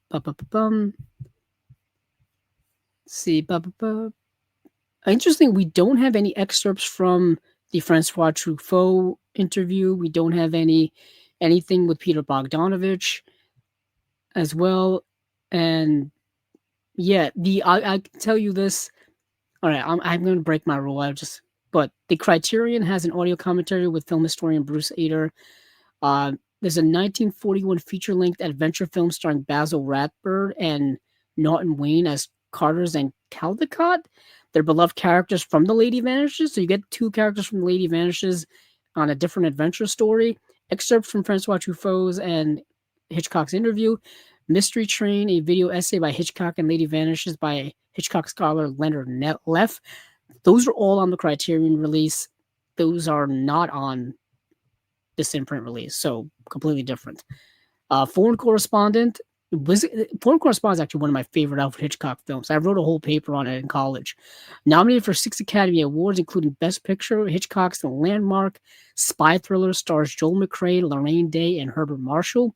At the beginning of 1939, Jones, an American reporter, is sent by his paper to Europe, where he is to investigate the possibility of a world war. In London, he meets an elderly Dutch politician, co-signatory of a secret alliance treaty, whose details the Nazi will stop at nothing to discover. Once again, this is one of those movies where somebody gets caught up in something much larger than themselves. This movie I've seen many, many times. I've had this on Criterion for so damn long. And I've watched it over and over and over again. Like I said, I wrote a whole paper on it. For special features, you have The Art of Film, Vintage. It says The Art of Film, Vintage Hitchcock. Trailers from Hell, Foreign Correspondent featuring filmmaker Larry Cohen. Academy Award Theater, Foreign Correspondent, 1946 radio adaptation starring Joseph Cotten. And that's it. Wow, okay. I thought there would be a little bit more for that, because this was also nominated for Best Picture at the time. And that and Rebecca were nominated for the same year.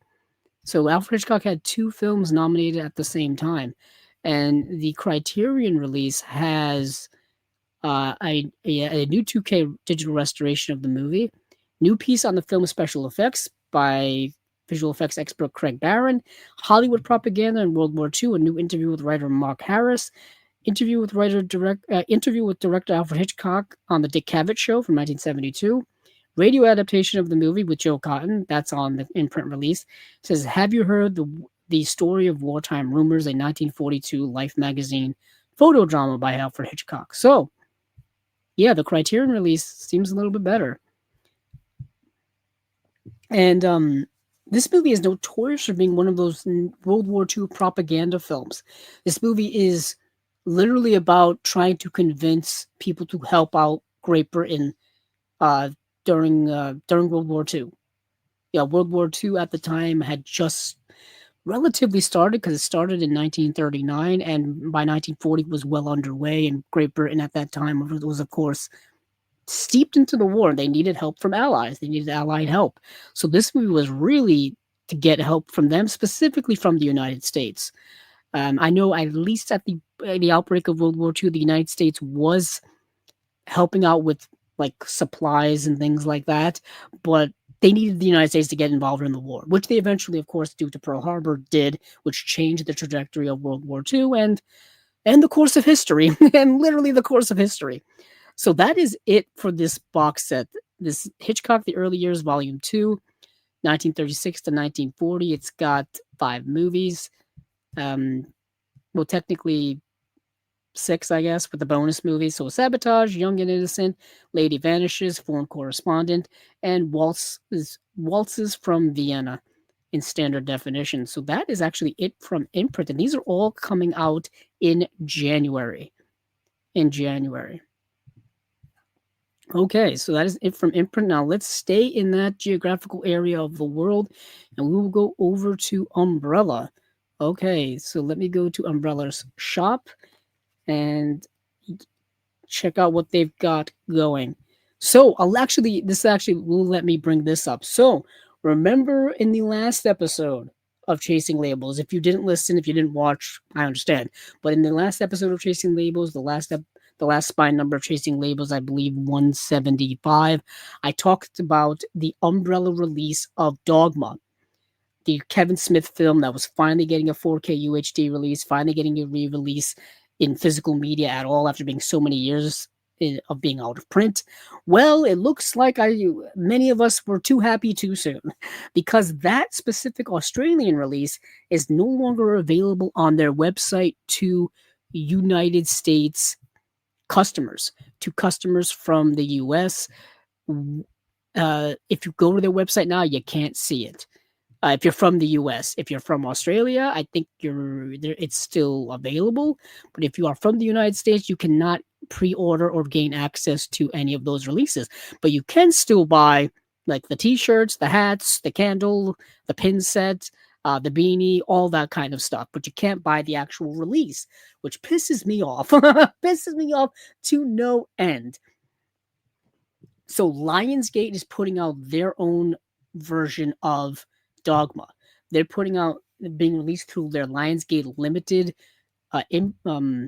That line, that's their boutique line essentially, if you will. And since they're putting out their own release, I guess they didn't want the competition. That's at least my guess of it all. I could be completely wrong, completely overthinking it, and just being upset that we're not getting this super duper deluxe, or at least access to this super super deluxe release. If you have friends in Australia and you want this release, contact them and work out a deal with them to be able to get it, because we can't even pre-order it now. I think they are honoring the pre-orders that have already been made.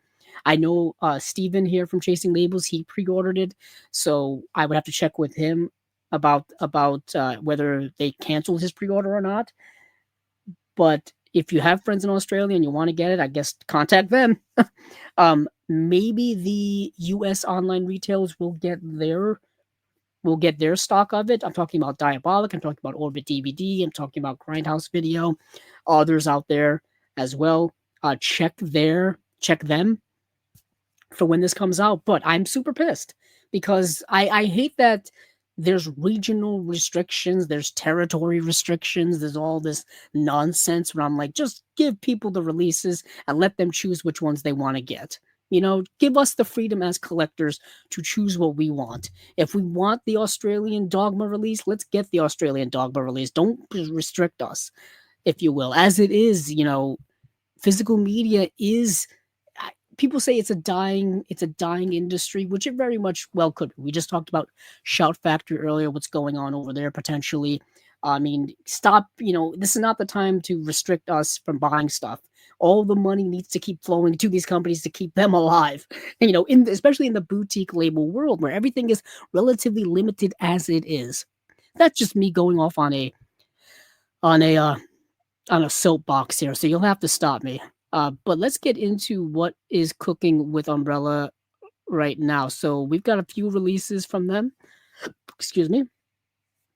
So we've got Suicide Club from 2001. We have Lesbian Space Princess, which is a animated film. We have The Horseman. We have The Innkeepers, and we have chain reactions. Excuse me. And oh yeah, I think that's about it. Yeah. So Suicide Club, I'll start here because uh, this is kind of an important release. This is a 4K release. This is a Blu-ray release. This is a collector's edition here.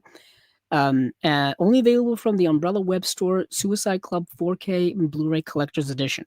Now, why is this important? You may be asking yourself, as I'm asking myself as well. Let me go over to Facebook and tell you this. Actually, I don't need to go to Facebook. I just need to go to New Wave Video. So our buddies over at New Wave Video are actually putting out the sequel to this movie. That's why. And I was wondering if the original was going to be getting a release by some other company since it was not getting a release by them. So let's see. Bum. Let me go check out New Wave Video. Yeah, here we go. On their website now. So they are putting out actually not even available. Let me go. Hold on. I went to their website and it's not up there. I'm gonna go to their Facebook page.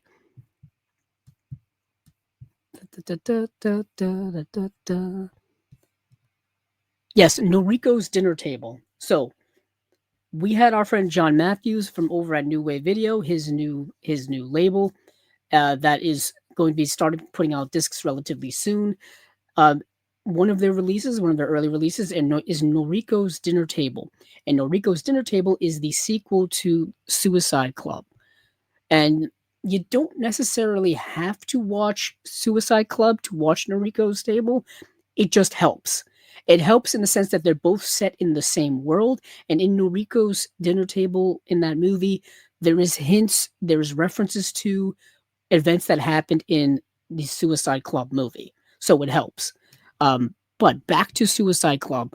So this outrageously bizarre, wicked social critique in the form of a creepy and enigmatic detective mystery examines the despair of the disaffected Japanese youth and the influence of pop culture on their lives. From international film favorite to cult sensation, Suicide Club is a study of contemporary morality that is gruesome, darkly comic, and vividly original. Yes, and this collector's edition comes with a 48-page book, custom illustration slipcase, 8 art cards, A3 reversible poster, limited edition numbered release. And yeah, this is directed by Sion Sono. Let's see, the extra features are new audio commentary with film archivist and media professional Ariel Schudson, dismembered limbs and buckets of blood, Suicide Club with special effects guru Yoshiro Nishimura, Just Desserts, or How I Learned to Stop Worrying and Love Suicide Club with film historian Alexandra Helen Nicholas. That's worth it. That's worth it in and of itself. So I did get to see this movie recently because I want to watch it before I watched Noriko's Dinner Table. And yeah, it is slow burn contemplative movie heaped in social commentary themes, specifically about youth culture and the disaffectedness of them and all kinds of stuff like that. As somebody who is fascinated about those things, I'm constantly fascinated about how every generation has that about them. There's something unique about every generation and something shared with every generation of young people. And it gets more interesting as time goes on, as technology advances, as the social media world has exploded in the last 20 years, how just how all that has affected and influenced young people. Really interesting stuff. So this is a big old collector's edition of Suicide Club, which came out in 2001, which was actually really before the internet became as massive as it is now, before social media became a thing, before we all really became connected in the world today in some way, shape, or form. So this is a fascinating, almost time capsule type of movie, but also dealing with timeless themes as well. It's really, really good. So that is Suicide Club. Let's move on from there. Now, when is this actually coming out? I probably should have specified that. Let's see. This is coming out. I know it's February 4th. All right, so this is a movie. So February 4th. So I did not get to see Lesbian Space Princess because this movie is too new. I think this movie just came out either last year or this year, and it's too new. I couldn't find it streaming anywhere to rent or anything like that. So only available from the Umbrella web store. The Galactic Deluxe Lesbian Space Princess Sweatshirt Collector's Bundle includes a Sexy Bitch sweatshirt, Lesbian Space Princess soundtrack on CD, 48-page booklet, original artwork across the packaging, 8 art cards, sticker sheet, A3 reversible poster, and let's see, what do we have here for the description? What do we have here for extras? So, meet Princess Sarah, heir to the lesbian queens of Clitopolis. Freshly dumped by her bounty hunter girlfriend for being too needy, when said ex gets snatched by the cosmic incel collective known as Straight White Malians, Sarah's got 24 hours to hand over the legendary royal uh, Labrys, the deadliest weapon in the universe. Problem is, she doesn't actually have it. As you can see here, this is cultural references and social references through the roof when it comes to the LGBTQ plus community. Definitely not shying away from all of those things and all of those themes. I really wanted to see this movie. Unfortunately, like I said, couldn't find it to watch it. But for special features, we have an audio commentary with directors Emma Hobbs and Leela Vargas. New The Making of the Lesbian Space Princess. There's new auditions. There's animatics, behind the scenes stuff, deleted scenes, outtakes. There's original Magic Trick reference footage with Sean Regard, who is a magician and mentalist. There's a new 2025 post-screening Q&A with directors Emma Hobbs and Leela Vargas, moderated by film critic Jamie Tram. Okay. This is a brand new movie I know nothing about, but I'm definitely curious about. Let's see. Now we've got an Australian film called The Horseman that came out in 2008. Sorry, once again, I am not well today. I don't know what's going on with me. My nose cannot stop running. Let's see. Moving right along. So, director restored never before seen cut from a 4K transfer. The collector's edition has a 48-page book, custom illustration, rigid, I'm going to be slipcase by Tom Ralston, custom illustration, slipcase, and by Tom Ralston, 8 art cards, reversible poster, limited edition number release. Action-packed, award-winning Australian thriller. Feel every hammer blow with The Horseman Director's Cut, a modern Aussie classic that has been recut, recolored, remixed, and newly restored by director Stephen Castricios into a new, never-before-seen cut from a 4K transfer. Okay. So, after learning of the suspicious death of his daughter, Christian is sent a chilling video of what may have been her last hours alive. Driving through North Queensland to locate those responsible for his daughter's death, he reluctantly picks up Alice, an awkward young runaway, and an unlikely bond develops. So, what happens in this movie? Now, this is a low-budget indie Australian film from 2008. I did get to see it, and I'm curious what the new director's cut looks like, because I don't think that's the cut I saw. This movie is a father who was estranged from his daughter, who probably had run away and got herself into some trouble, got herself into the wrong hands, dealing with drugs, dealing with bad people, got herself wrapped up in all of those things, and ultimately, died. And he is now on a revenge tour to bring justice to those who are responsible for it. By justice, I'm talking about brutality. Brutality in the Mortal Kombat fashion. And yeah, it's a harsh, gruesome film from that perspective. Think of the movie Blue Ruin. I don't know if any of you know of the Jeremy Saulnier film Blue Ruin, where that movie's about a guy going on essentially a revenge tour. It's similar to that. It's similar to that, and I just kept thinking about that the whole time I was watching this movie, and this movie's pretty good for what it is.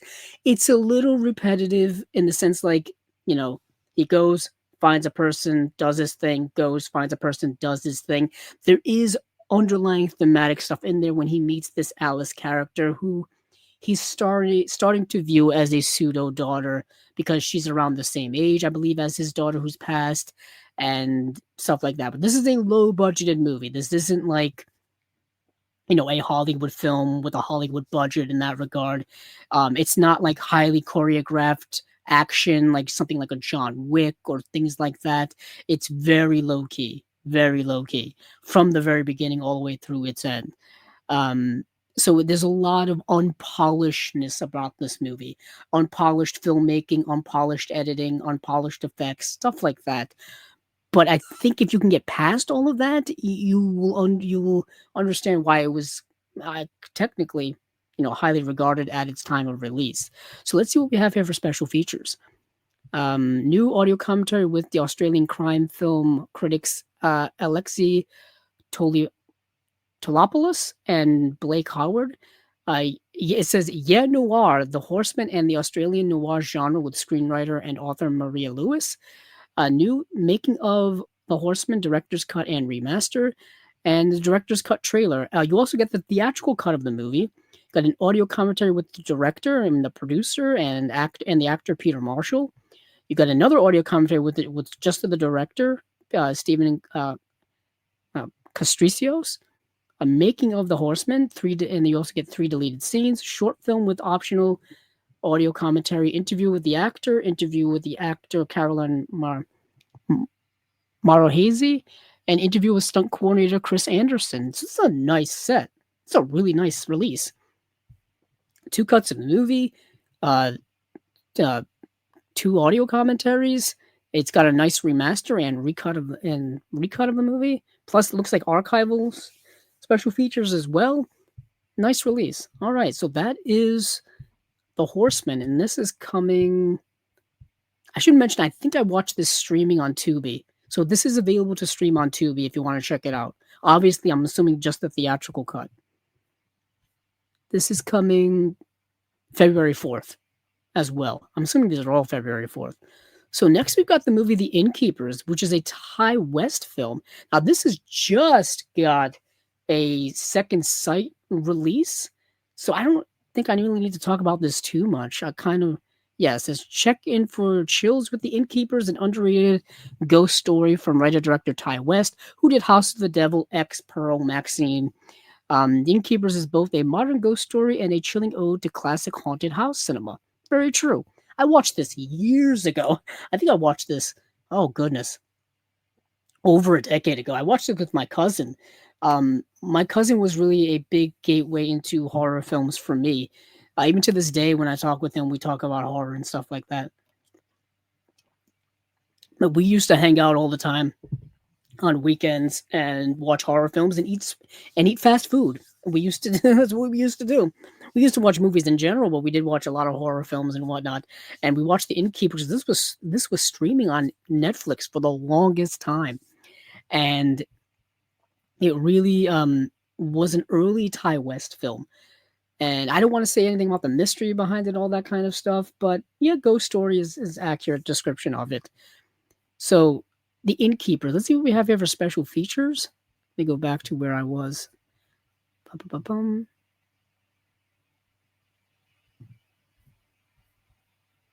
There we are. Extras. Only available from the web store. There's the 48-page book, original artwork across the packaging, 8 art cards, a versatile poster. There's a new interview with film critic and author Alexandra Helen Nicholas. When the Living Haunt the Dead, critic Martin Conterio on The Innkeepers. Audio commentary with writer, director, and editor Ty West. Producers Larry Fessenden. Oh, wow, that's awesome. Larry Fessenden and Peter Falk, and sound designer Graham Resnick. Audio commentary with writer, director, and hold on. Audio commentary with writer, director, and editor Ty West and actors Sarah Paxton and Pat Healy. And Innkeepers behind the scenes. I forgot that Larry Fessenden was a producer on this. And many of you are probably aware of Larry Fessenden because there have been 2 volumes of his work being put out by Vinegar Syndrome currently. But let me see. I'm curious what Second Sight's release had. I can't remember if I went over the Second Sight release before. Let's see. Yeah, so excuse me. So the Innkeepers is actually already out of stock on Second Sight's website. Let me see, because this just came out. Oh wow. Let's see. Yeah, the Innkeeper. It just came out in August. Wow. So August 25th, the Innkeepers 4K limited edition came out from Second Sight, as well as their Blu-ray and as well as their standard 4K release, and it's already sold out from their website. So if you want the Second Sight release of this, I would recommend getting it soon. Okay, so it looks like you do have the two audio commentaries are on the Second Sight release as well as the Umbrella release. A Lasting Memory, a new interview with Ty West. Let's make this good, a new interview with Pat Healy. Our Dysfunctional World, a new interview with Larry Fessenden. Living in the Process, a new interview with director of photography Elliot Rocket. Cast a Wide Net, a new interview with composer Jeff Grace. A Validating Moment, a new interview with line producer Jakob Jafke. The Innkeepers Behind the Scenes. All right, so some crossover there between the two. Let's see. Yeah, what you don't get is you do not get the Alexander Helen Nicholas commentary, and you don't get the Martin Quintero on the Innkeepers commentary, but you do get the other two, and you get some other special features too from the set. And you get some other. The Second Sight release has some other features as well. So it's a little bit give or take depending on what you want. So that's the Innkeepers, the Ty West film, and then we have Chain Reactions. So Chain Reactions is a relatively brand new documentary. It came out last year, 2024. So, and this is all about, I mentioned it earlier in the show, this is all about the original Texas Chainsaw Massacre film. And this movie is broken up into segments of different people talking about the movie. And it starts off with Patton Oswalt. We have Patton Oswalt, Stephen King, Alexandra Helen Nicholas, Takashi Miike, and Karen Kusama. So you get a cross section of various different people in the movie space. Yeah, in the movie space. So hitchhike back to the Sawyer residence with Chain Reaction, the retrospective documentary on the Texas Chainsaw Massacre from Alexander O. Philippe, who directed the Oz Lynch documentary, which has a Criterion release. And like I said, this was in celebration of the 50th anniversary of the release of the movie. Yeah, it's exactly what I just said. It's a documentary, um, broken up into different sequences by all these, so 5 people, and yeah, it's 5 people that I want to hear talk about movies. And so I loved it. It's 5 people that I want to hear talk about movies and stuff. Ironically, I think the weakest segment of all this may have been the Stephen King segment, and I'm a big fan of Stephen King and his work. Heck, I literally just finished reading a Stephen King book today, as of like an hour ago of this recording. Well, a couple of hours before I started recording, I finished a Stephen King book. So I've been making my way slowly through all of Stephen King's bibliography over the last few years. So I literally just finished it. I've read the book Holly. I've been reading all of the Holly Givney books, starting with the Mr. Mercedes trilogy. I read The Outsider. I read the short story that was in, oh goodness, what was it? I have to look it up now because it's going to drive me absolutely crazy if I don't look it up. It's the one, hold on, let me go to my Goodreads. Tell you, I think about this stuff all the time, and then I get on camera, and my mind completely erases. Let's see. If It Bleeds. So there's a collection of short stories called If It Bleeds, and one of them is called If It Bleeds, and it's about the character of Holly Gibney and one of her and a case that she goes on. Of course, The Outsider was an HBO series. So and then Mr. Mercedes was also a series as well, ironically so. And And if you're familiar with Stephen King's work, it's been adapted into movies, TV shows, miniseries, over and over again for the last 40 years. Even earlier than that, last 50 years actually, starting with Carrie. It's been going all the way back to the 1970s. So he's very much in the movie realm as well as books and stuff like that. But as I was saying, coincidentally, I thought the Stephen King segment was the one that may have been the weakest and the less interesting in terms of what he had to say about the Texas Chainsaw Massacre and what he had to say about how it impacted him and his cultural and the cultural impact in general. Excuse me again. Um, what it and but everybody else I thought was great. Takashi Miike was fascinating to hear him talk about this movie, and especially um his relationship with the movie and how it's impacted his work. Patton Oswalt, who's been a gigantic movie buff forever. Um, and then of course Karen Kusama, I think, was the most interesting. The way in which she approached this movie and the way in which she views this movie and how it's not only impacted her work, but just the things she was saying made me even more of a big fan of Karen Kusama. If you don't know who Karen Kusama is, she is a great director, in my opinion. A great director. She directed the movie Destroyer a few years ago with Nicole Kidman. She directed Girl Fight, which coincidentally also has a Criterion release as well. That's the movie with Michelle Rodriguez. It's an early movie in her career, but Destroyer with Nicole Kidman, I think, is really, really good. And then she also directed probably her most famous movie is the one with Megan Fox. Um, the one did she direct? Hold on, let me check. Yeah, I'm on the director. I don't know why it's not up there because it's got to be Jennifer's Body. Yeah, Jennifer's Body, which is still to this day still discussed, still talked about. I actually saw people dressed up as Megan Fox for Halloween. Her character from that movie. I see that every single year, and Jennifer's Body is fascinating to me because the movie's gotten kind of a reappraisal over the last several years into this iconic feminist film, which I find endlessly fascinating. And they just talked about perhaps doing a sequel to it, which I think would be also interesting too. But Karen Kusama, I think, is a great director. She directed Eon Flux as well. She also directed a few television series that you may be aware of, like Halt and Catch Fire. Well, I just talked about The Outsider. She directed an episode of The Outsider, and she directed two episodes of Yellow Jackets as well.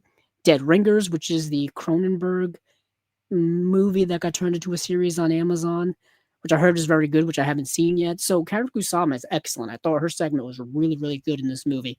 But let me get back to what the special features are. I'm always curious what are special features for a documentary. But there's an audio commentary with the director Alexandra O'Philippe, chain discussions director Alexandra O'Philippe, and film critic and author Alexandra Hello Nicholas on chain reactions. Then chain reactions, MIFF 2025 post-screening Q&A, and that's it. But this is an interesting documentary. If you are a big fan of the Texas Chainsaw Massacre, the original film, or even the franchise in general, I would say give this a watch. Called Chain Reactions. I don't think it's available to stream yet. I had to rent it, actually. I had to rent it on Amazon. So that was the way I had to watch it. But that is it for Umbrella. We've got all of their February releases of Suicide Club, Lesbian Space Princess, The Horseman, The Innkeepers, and Chain Reactions. And I think that's it. Let me go. Yeah, hold on. Let me check my notes to make sure I had all of those.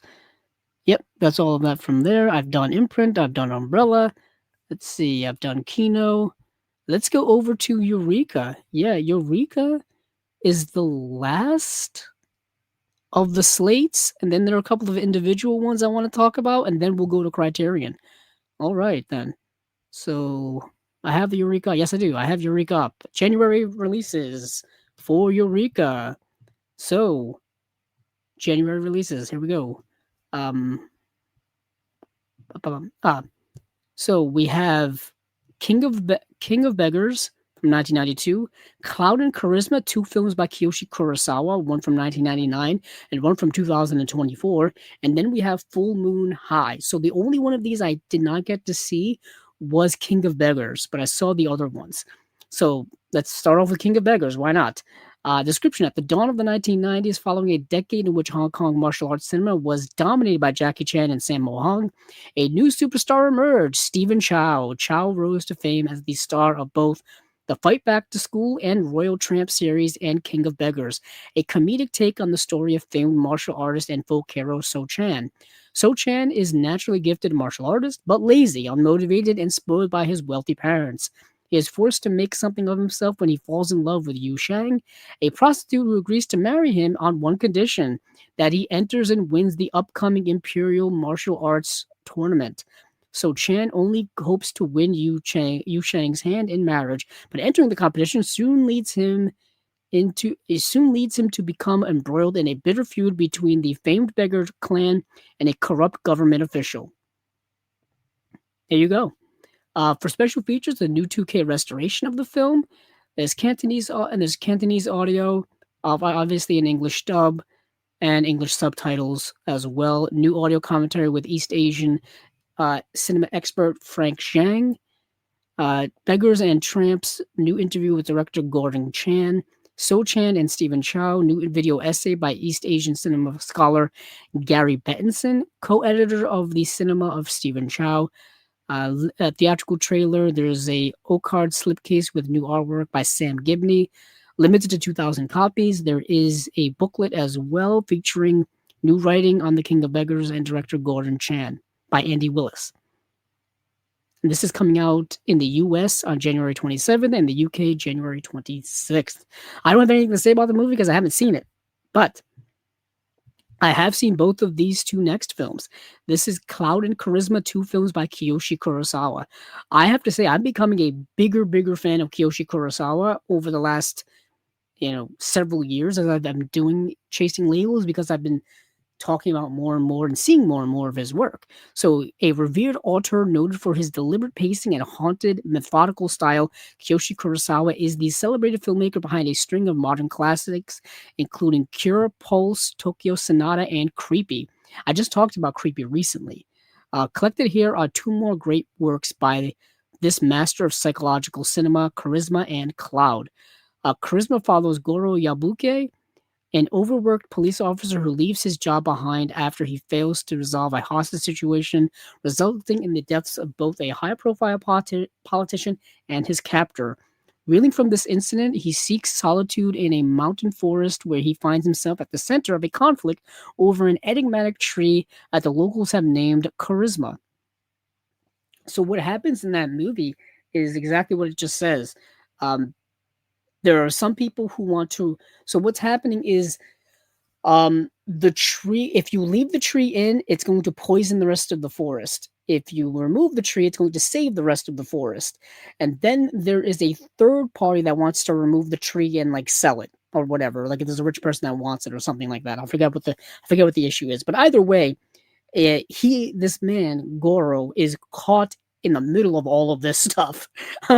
Talk about trying to get away and then falling from the frying pan into the fire, essentially. And the movie is kind of all about this interplay between these characters, and of course, it's dealing with life philosophies on, as you can tell, just from this philosophical, thought-provoking incident that is going on. Now, in Cloud, completely different movie. So in Cloud, factory worker Ryusuke Yoshi quits his job to pursue a new career as an unscrupulous online reseller, becoming increasingly ruthless as he turns a profit from desperate customers. Eventually, though, those customers have had enough of being ripped off by Yoshi and go looking for him to exact their revenge. So that movie is actually from 2024. I believe it was submitted by Japan for their entry into Oscar nominations, and it did not get nominated. That is streaming currently on the Criterion channel as of this recording. It could change at any moment with streaming, who knows? But that movie is incredibly modern in what it's dealing with. It's got some issues, in my opinion. It's what it's trying to say, I think, is incredibly modern, and it's very much kind of an anti-capitalist thematic film. Uh, it's also like, anti being a complete piece of garbage and taking advantage of other people for your own personal gain type of movie. But I feel like the motivations and the escalations and getting from point A to point B of the plot is not quite all there. Um, but the stuff that's there is good, but just the buildup and the creation of it is kind of not there when it could have been. Like it just says here, the people banding together to get revenge on this guy. I thought that could have been better handled in terms of their motivations, in terms of the built up to what they want to do ultimately for to get their revenge and whatnot. And it's just kind of not there in the movie. So I'm like, where is all of this coming from? It comes out of nowhere, kind of. And yeah, so it kind of threw me for a loop. And I'm like, this is going it's going from A to Z very fast. But good movie, good acting, good theme work, great filmmaking. Kiyoshi Kurosawa is a great filmmaker. Cure is put out by the Criterion Collection. It's been put out by a couple of other companies as well. Great film. Cure is one of the best movies of the 90s, in my opinion. It's really fantastic. But let's see what we have here for special features. 2-disc set, high definition presentations of both films. It's Japanese audio for both films as well. Charisma has a 2.0 LPCM, and Cloud has a 5.1 DTS HD master. I find that interesting. Both of these movies are made 25 years apart, which is fascinating as well. New audio commentaries on both Charisma and Cloud by Japanese cinema expert Jonathan Root. Cerebral Cinema, new video essay exploring the work of Kiyoshi Kurosawa by Japanese cinema expert Joe Hickenbottom. And that's it. Just 2 special features. Just an audio commentary and a special feature. It's got a limited edition slipcase. We have a booklet featuring writing on Charisma and Cloud by East Asian film expert and Midnight Eye co-founder Tom Mess. I'm friends with Tom Mess, I think, on Facebook. I believe so. This is coming out January 26th, and this is a UK release only. That would lead me to believe that somebody else has the rights here. Curious who? Who has the rights to these 2 movies here? Could it be... Let's see. Could it be Criterion? It very well could. Very well could. This could have gotten a Criterion... yes, they do. I'm looking on Blu-ray.com right now, and if you go to the Region A release of Cloud that just says early 2026, it says Criterion has the release. Well, we know it's not part of their January titles. I can tell you that. But I'm surprised it's not getting I said Janus Contemporaries, but a Criterion Premieres release is not what it's now called. Oh, man. So, let's see. Where was I? Oh, yeah. So, and now we go to completely different realm in Full Moon High. So Full Moon High is it's a teen angst comedy from 1981, I think. Description: 4 years before the release of Teen Wolf in the same year that saw the release of An American Werewolf in London and The Howling, Larry Cohen, the maverick independent filmmaker behind the cult classics It's Alive, The Stuff, and The Ambulance, took a werewolf to high school in Full Moon High, a high-energy horror comedy homage to the teen-oriented genre pictures of the 1950s, and it very well is. The year is 1960, and high school football star Tony, portrayed by Adam Arkin, is living with his conservative CIA agent father, Colonel William Walker, who's portrayed by Ed McMahon. As you can tell, it's getting weird. The relationship takes a turn for the worse when Tony accompanies the Colonel on a diplomatic trip to Romania. What's in Romania? Transylvania. And what is notoriously in Transylvania? Weird things that go bump in the night. But in this case, it's not vampires, it's werewolves. And Tony is promptly bitten by a werewolf, transforming the teenager into a monster. Upon returning to America, Tony's newfound curse causes his behavior to spiral out of control, and he is forced to leave his small town behind. He eventually returns 20 years later in 1980, but a marked side effect of his curse is that he doesn't look a day older than when he left. No matter how much the world has changed, Tony is forever a teenage werewolf. And that's the rub of it all. That's the thing of it all, is that Tony is the same age as when he was turned into a werewolf. He doesn't age. So he leaves his hometown and then he comes back 20 years later, and all of his friends and people he knew in high school are now 20 years older. And he decides, I'm going to enroll back in my old high school and get my life redemption of playing in the big football game. Yeah, it's a weird, dumb movie. It's a weird, dumb movie. But what is also so weird and dumb about it is that at one point, um, Alan Arkin shows up in the last 20 minutes of the movie as a psychiatrist. And then also at one point, Pat Morita, who of course would go on to be in The Karate Kid as Mr. Miyagi, runs like this antique metalworking shop or something, and he's gonna make silver bullets. Yeah, what a weird movie. What a weird movie. I know it's been released before, so it's not the first time that it's seen. I think this is a bit of also like a cult movie as well, like a cult 80s comedy. Yeah, Full Moon High has been released in 2018 by Shout Factory, and I think that's out of print at this point. And that came with a commentary with the writer director and filmmaker Steve Mitchell, and that is it. So let's see what this release has. So this release has a high definition presentation, um, new audio commentary by Steve Mitchell, director of the 2017 documentary King Cohen, uncompressed LPCM audio, archival audio commentary with director Larry Cohen, moderated by Steve Mitchell. So I'm assuming that same audio commentary from that Shout Factory release. Growing Pains, a new video essay on the history and evolution of the teenage werewolf on film by werewolf expert Kaja Frank, author of the Eco-Gothic Werewolf in Literature. Today's Teenage Werewolf, a new interview with film writer Michael Doyle, author of Larry Cohen, The Stuff of Goods and Monsters. And then that's it. You get there's a limited edition slipcase. There's a booklet with writings in it as well. This is coming out January 19th. And this is, I believe this is a UK release only because it only has the UK release date. But that's Full Moon High. I like, I've only seen a couple of Larry Cohen's work. I know he's a big cult director for a lot of people. The Stuff, which I think just got an Arrow release of all things. The Ambulance, which is another one of the movies that I got to watch and talk about here on Chasing Labels recently. But yeah, that's Full Moon High. So, Eureka, January releases. We've got King of Beggars, Cloud and Charisma, 2 films by Kiyoshi Kurosawa, and Full Moon High. Those are all coming out in January from Eureka.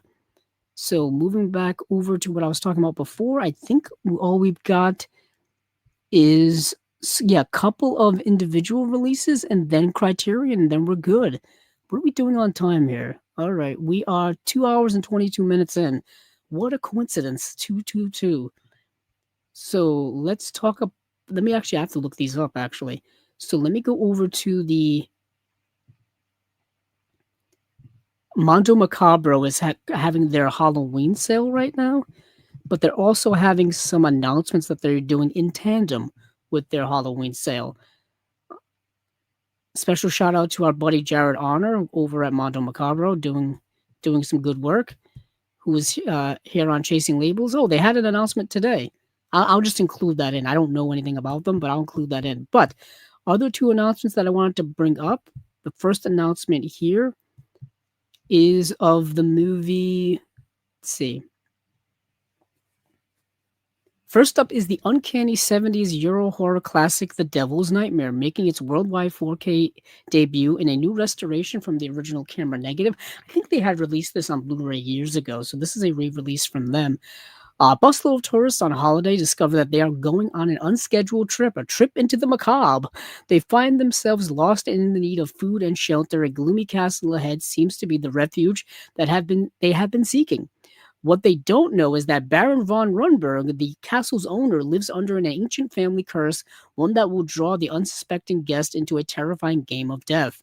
As they enjoy a splendid meal at the Baron's table, a beautiful stranger arrives at the castle and the nightmare begins. Now, this is available to stream currently on Tubi, so you can check that out there. For special features, we have choice of the English or French audio with optional English subtitles, 2000, 2160p presentation of the film from a new 4K scan of the original camera negative. Uh, interview with star Erica Blank. Interview with director Jean Brismet. Interview with assistant director slash second unit director Robert Lamberts. Yeah, Lamberts. Interview with avant-garde filmmaker and Belgian cinema insider Roland Leffem. Video essay profiling actor Daniel Emilfork by Christophe Beer. Mr. Plateau, Jean Brismet's Cannes Award-winning short film.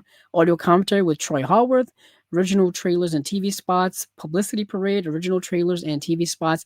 Limited edition features. Exclusive slipcover, reversible inner sleeve featuring art by, oh boy, I can't pronounce this.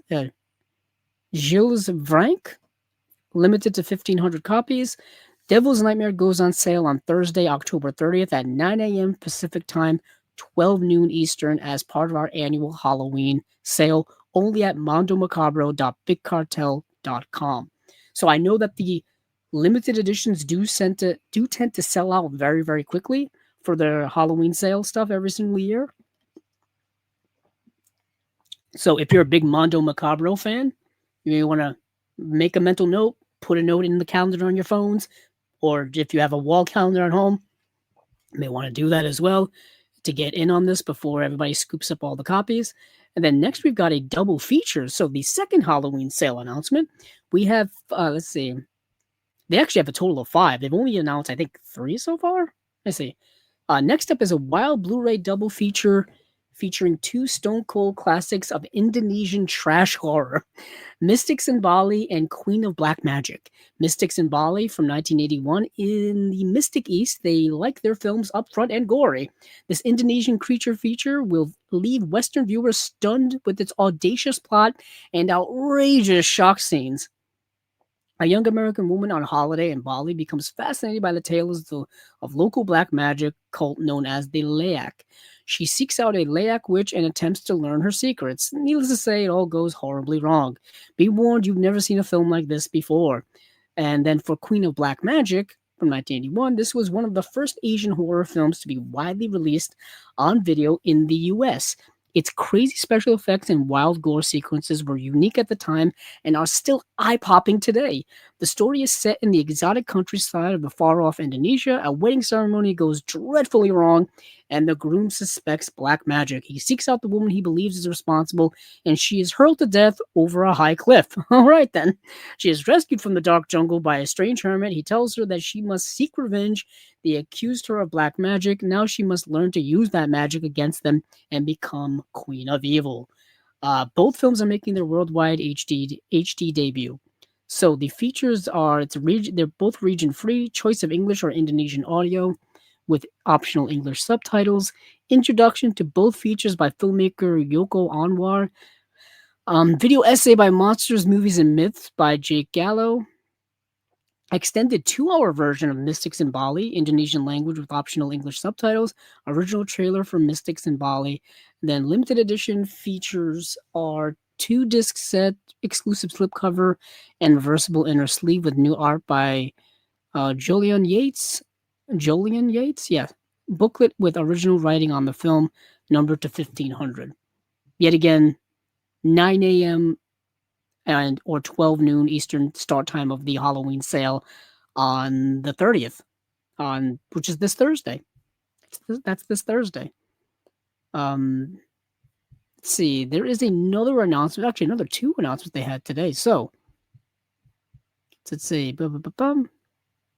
Yeah, this is the third announcement. Or third release, sorry. And third announcement, third release. It's the same thing.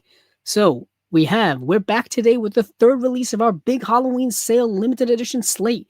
This time it's the crazy 60s Euro horror slash drive-in staple Island of the Doomed, also known as Island of the Dead, also known as Man-Eater of Hydra. Gee, that third one kind of went off the rails. My goodness, they were just like forget the whole island thing. We're just gonna be Man-Eater of Hydra, or Man-Easter of Hydra. Either way, it's crazy. A group of tourists arrive to see the botanical gardens on a small island off the coast of Spain. The only inhabitants of the island are the famous botanist Baron von Wieser and his two faithful servants. All of the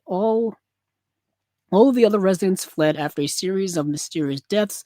When the car driven by the tourist guide hits one of the Baron's servants, von Wieser explains that the death was due to a rare and incurable disease, not the accident. That night, the guide and Cora Robinson, one of the guests, are found murdered with all of the blood drained from their bodies.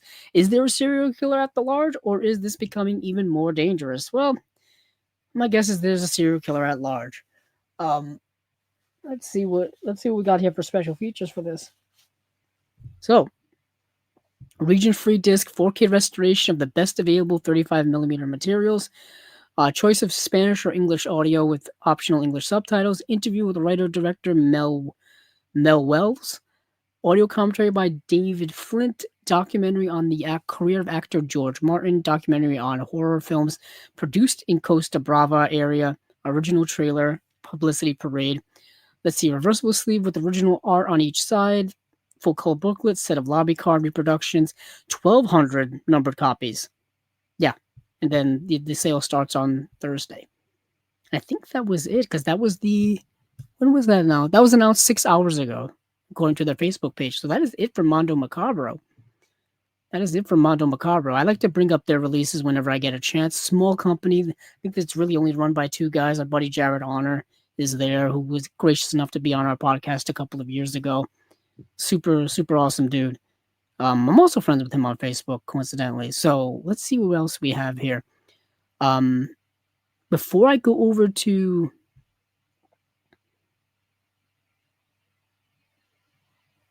did I not put that? Oh yeah, there's. Let me go over to. There's two box sets I want to talk about, but before I do that, I want to go over to a documentary that's coming out. That's something that's very near and dear and personal to me, and that is The Secret Mall Apartment is getting a Blu-ray release. That came out a year ago. It's a documentary that came out last year. Secret Mall Apartment came out in 2024. Music Box Films is putting this out on Blu-ray. It's coming out November 18th. And this is the documentary that I don't know if I've talked about here on Chasing Labels, but it's about my local mall. So, back in 2013, 8 Rhode Island artists created a secret apartment inside the busy Providence Place Mall and lived there for 4 years. So they lived there from 2003 to 2007. Now, this mall is our local mall here in Rhode Island. Well, it's the big mall that it's in downtown Providence, which is the capital of Rhode Island. And this mall took years to get built. It took years and years to get built, and it came out, I think, in 1999. It had its grand opening in 1999. It's been a fixture there ever since. And there was a lot of local political hubbub about it, a lot of political things going on about it, all kinds of stuff that were hinted at and kind of told here in this documentary.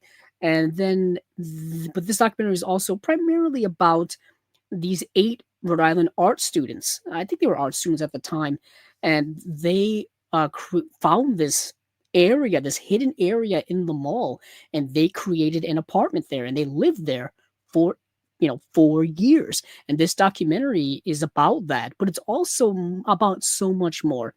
There's a lot of segments in here about the art house scene in Providence and the artistic scene in Providence. For those of you not from Rhode Island, or know nothing about Rhode Island whatsoever, or about Providence, Providence is a very much a college town. Providence has a lot of colleges in it, so there's a lot of students, there's a lot of art, there's a lot going on in it. Just to give you a hint, Rhode Island's not that big. Rhode Island only has about 1 million people in it, and and the cities and the towns are very small. And Providence is one of the bigger ones because it is the capital. And within Providence alone, there are several colleges. Most prominently known is Brown University. Brown University being a big Ivy League school, and also attached to Brown is RISD, the Rhode Island School of Design. People from around the world come to the Rhode Island School of Design. Many famous people have gone to the Rhode Island School of Design. Many famous people have gone to Brown. Emma Watson from Harry Potter fame went to Brown. Many people have gone to Brown. Seth MacFarlane went to RISD. The creator of Family Guy and American Dad, and director of movies like Ted and whatnot. But anywho, so Providence is a very artsy town, and so these people living in there, in the mall, were very much part of that scene. So this movie delves into kind of the artsy scene of the town, the political things of the town, the culture of the city, and all that kind of stuff. And it's also very much a time capsule piece of the early to mid 2000s, a time in which it was very formative for me. I was born in 1987, so in 2003 I would have been 16. So so the footage that's in this movie would have been from 16 up until the time I was 20. So those mid to late teenage years. So watching footage of this mall at that time brought back so many memories for me. And watching footage of the city at that time brought up so many memories for me. And I get very nostalgic about time and the passage of time and things like that because of certain reasons. Steven gets on my case about it all the time. It's like me and Christopher Nolan have this whole thing about time. I don't know what's going on. But anywho, this documentary is phenomenal. If you've not seen Secret Mall Apartment, check it out if you haven't. It's getting a Blu-ray release, like I said, November 18th. I will be getting it. I'm curious. They didn't list off any special features here, so I don't know if there's going to be any special features. But this was executive produced by Jesse Eisenberg. It's directed by Jeremy Workman. There's a lot of local filmmakers here as well in Rhode Island. There's a relatively big Rhode Island indie filmmaking scene. A lot of movies are shot here in Rhode Island. J.J. Abrams was just here last month shooting his latest movie with Glenn Powell. Um, so like there's a lot going on here for such a small state. But Secret Mall Apartment, check it out. I think it was one of the best documentaries of last year. So I want to make sure to shout that out. November 18th, Blu-ray release. What else do we have here? Oh, I wanted to also go over to Deaf Crocodile. Deaf Crocodile is putting on a box set that they mentioned a few months ago, but now they've given us all kinds of details about it. And this is if I could bring it up here, but let's see. Where are you, box set? Where are you? See, I had all that great build up, and I think I may have to look it up. Hold on. Ba-ba-ba-bum.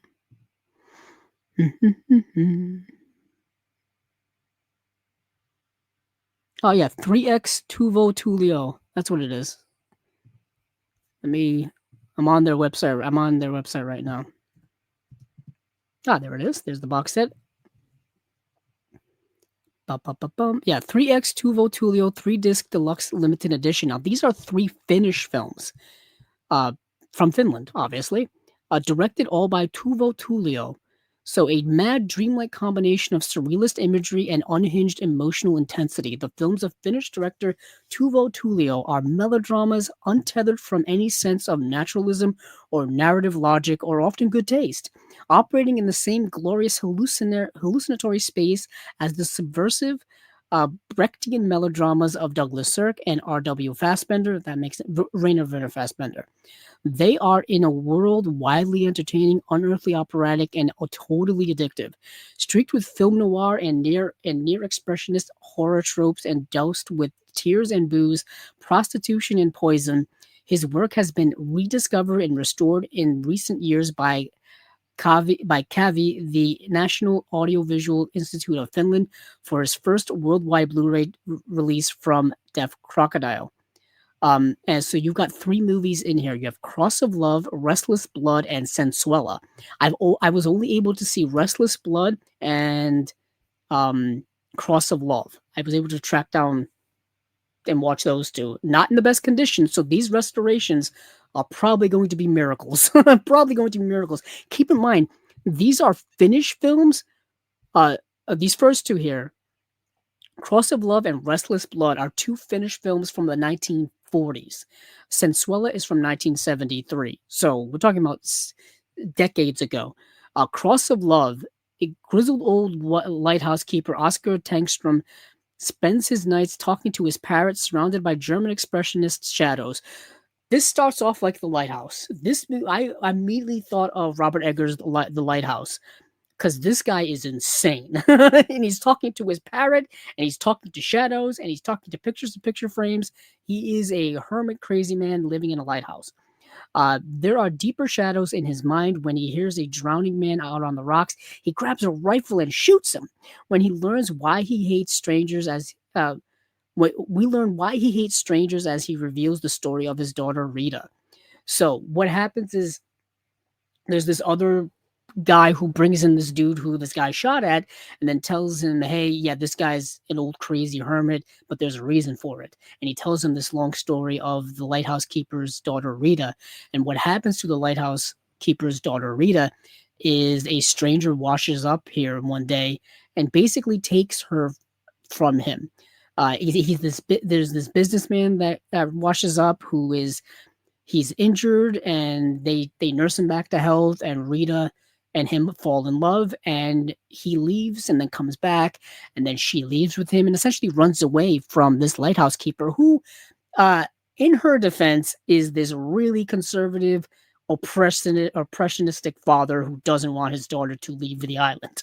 Okay, so she leaves, and then pitfalls end up uh, occurring in her life.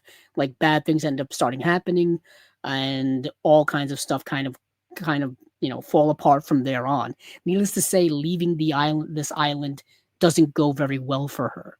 And and this movie is very melodramatic. A lot of German expressionistic type of style in it. Um, it also very much feels like a silent film too. So from the two of these movies that I saw, they felt so silent film-esque, which I absolutely loved. And then you have Restless Blood. So Restless Blood, blonde wife Sylvie seems to have an ideal marriage to playboy doctor husband Walter, despite his innocent flirtations with her kid sister, until her young son is killed by a speeding bus. She drinks poison in desperation. She survives but loses her sight. Her kid sister returns, and now the grieving husband is interested in more than flirting. So what happens is tragedy brings about more tragedy, or brings about more bad things. So you've got this couple and this kid's sister, and immediately the kid's sister's kind of enamored with this older guy, but her sister is in love with him as well, and they end up going off and getting married and having a little kid. And this little son, just happens to wander into the street and gets hit by a bus and dies. And of course, we've seen that in modern world, where the death of a child can lead to a relationship being strained, relationships ending, bad things happening as a result of that. And this movie is very much commenting on that back in 1946. And yet again, this movie is heavily melodramatic in that regard. Very Douglas Sirk-esque, very much like Werner Fassbender, who took a lot from Douglas Sirk in that melodrama regard. But this movie takes a turn downward and downward and spirals into insanity, because this woman tries to drink poison, and as a result, things just get worse for her. She loses her sight, loses her marriage, and not only loses her marriage, but loses her marriage to her sister. This is some dark, twisted stuff from 1940s. This is like pre-code stuff. This is like U.S. Hollywood pre-code stuff done in Finland in the 1940s. By this time in Hollywood history, we had the Hays Code put in. Things couldn't get as dark as they used to be during the early 1930s, but it feels like that. And you have a little bit of the 1920s silent film era aesthetic to it all. It's wondrous stuff. I loved it. I absolutely loved this stuff. So this is a box that I'm very much interested in getting, just for these two films alone. Now I did not get to see Sensuela, so this is the third film I did not get to see. Um, let's see. I do want to say she's from. Let's see. I want to get the substance, the synopsis.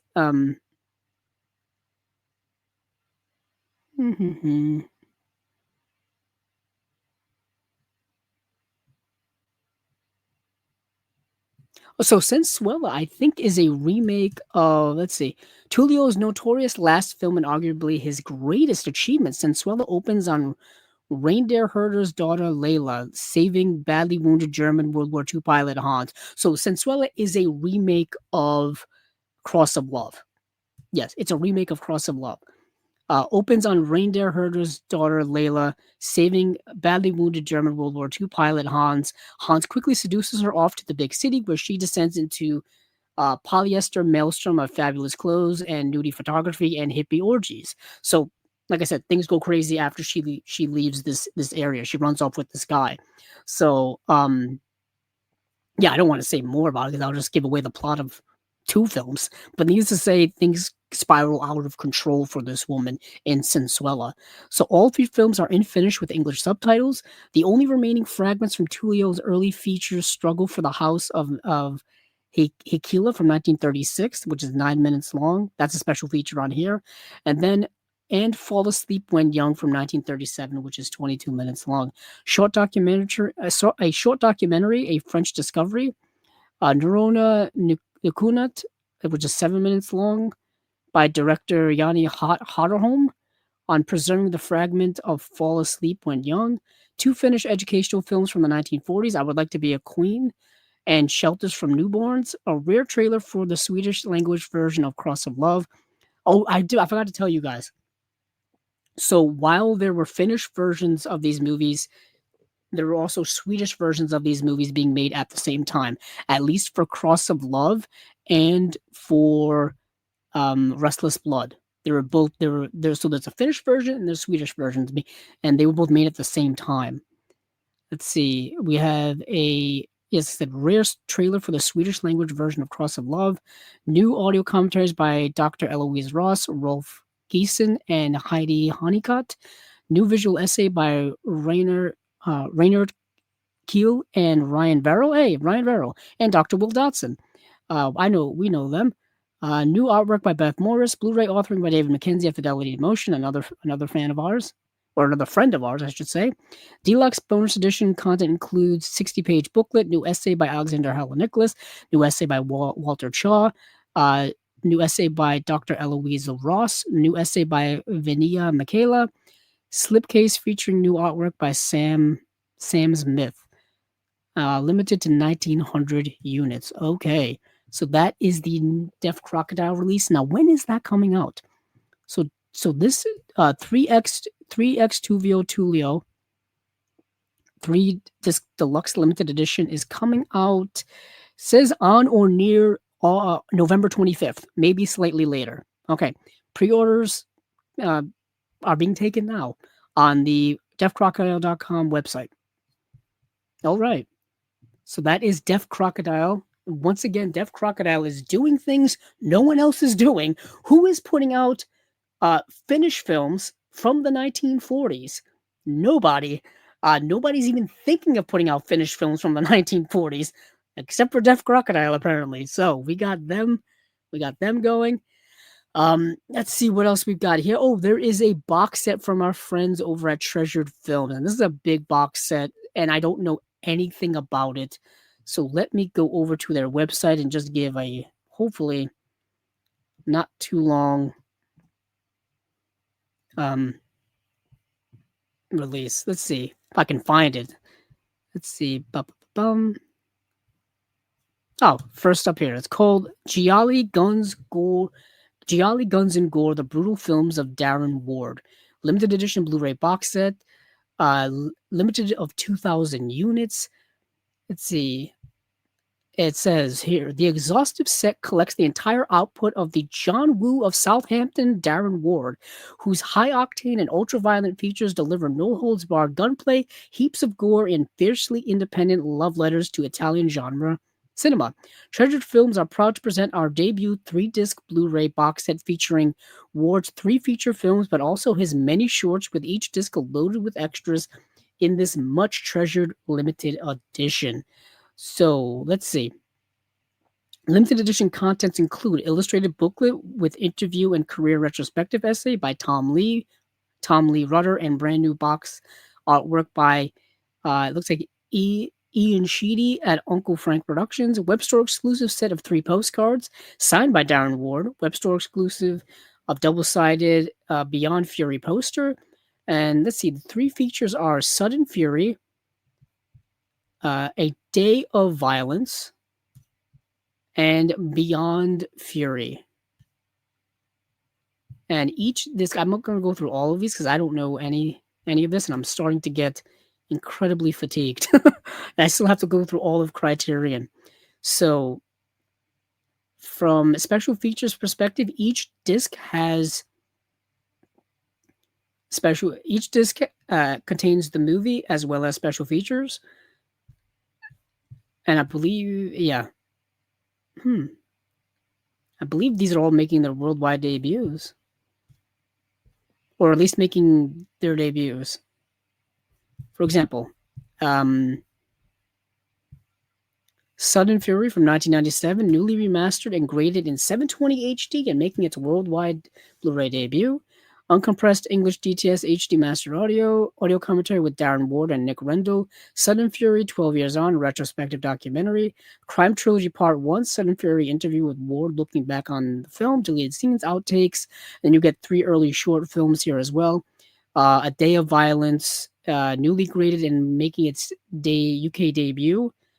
Making of a Day of Violence full-length feature, behind the scenes, audio commentary with Darren Ward and Rick Rendell. There's Crime Trilogy Part 2, A Day of Violence. The Crime Trilogy, The In-Between Years, Darren Ward on Making Nightmares. Deleted scenes, outtakes, looks like trailers. Yes. And then you've got the Disc 3, which is Beyond Fury from 2019. And it's making its UK Blu-ray debut, behind the scenes featurette, audio commentary with Darren Ward and Nick Rendell. And then you have the Crime Trilogy Part 3, Beyond Fury. Darren Ward looks back on making the film. It looks like a Chainsaw Fun featurette, Gaswork visual effects reel, the Crime Trilogy props tour, a short film called Passion from 2025, which is now, and then there's an audio commentary for that. This is a region-free, these are all region-free, apparently. So that's it. I've never heard of these movies. I've never heard of this filmmaker, but yet again, with the boutique labels, you're discovering new stuff all the time. You're discovering new stuff all the time. And our buddies over at Treasured Films do this stuff all the time.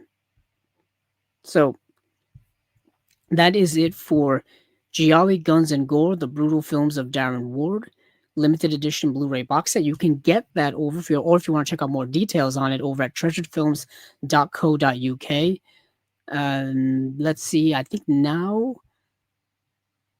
Let's see. I talked about all of that. And now we will go over to Criterion. Yes, we will go over to Criterion. So Criterion recently had their flash sale, which I did pick up something during the flash sale. Okay, I was hoping it would come in time for this week's episode, or for this episode of Chasing Labels, but it did not. And I bought the Pasolini 101 Blu-ray box set. So I cashed in all of my rewards certificates that they sent. If you are a subscriber of the Criterion channel, they send you here and there. They send you little gift certificates and stuff like that you can then cash in on on Criterion.com for stuff. People usually save them for flash sales, but the most recent ones actually now have expiration dates on them.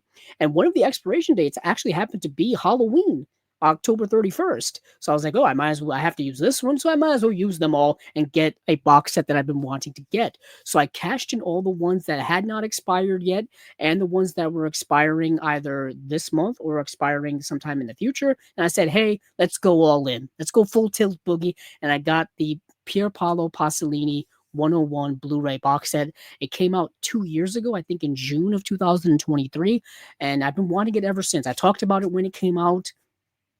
I don't have any Pasolini in my collection whatsoever.